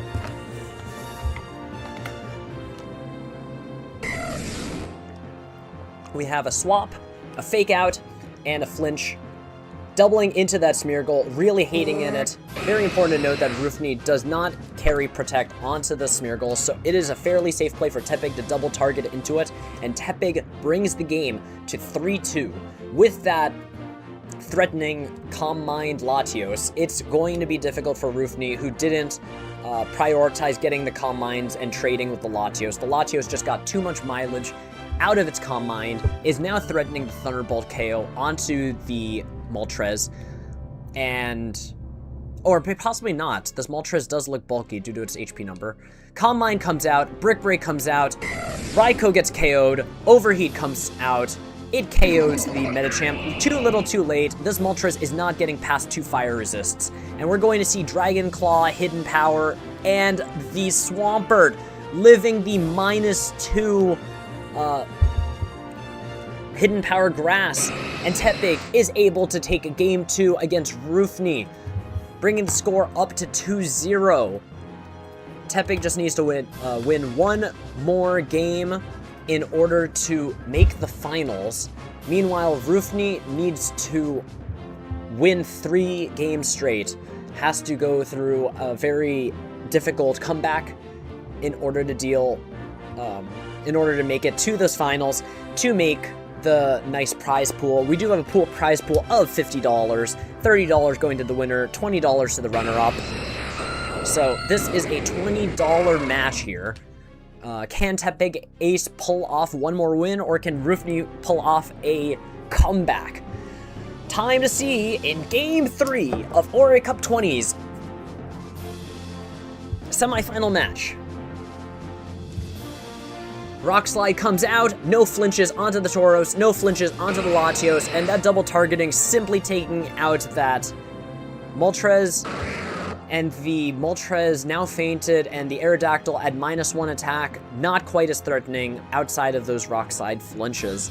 Rock Slide flinches still being very threatening, just get a couple of Rock Slide flinches, and you can buy enough turns for your opponents for your teammates to win the game.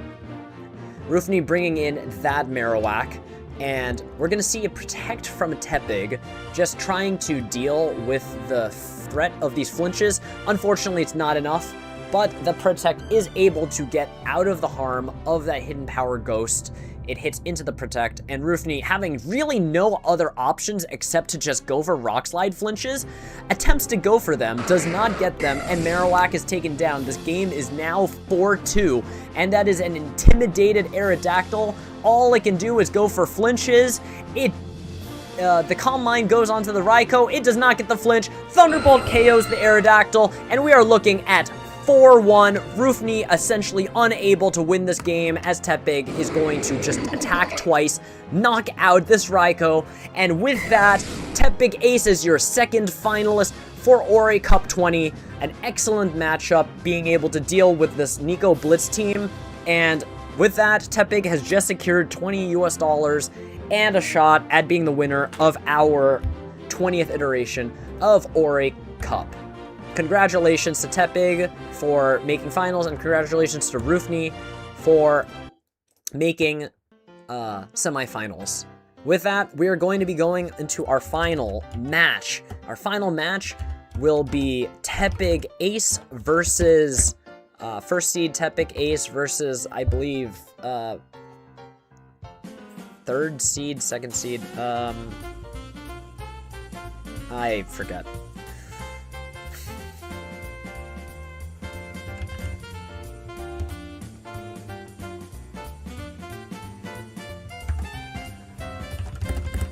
I will be...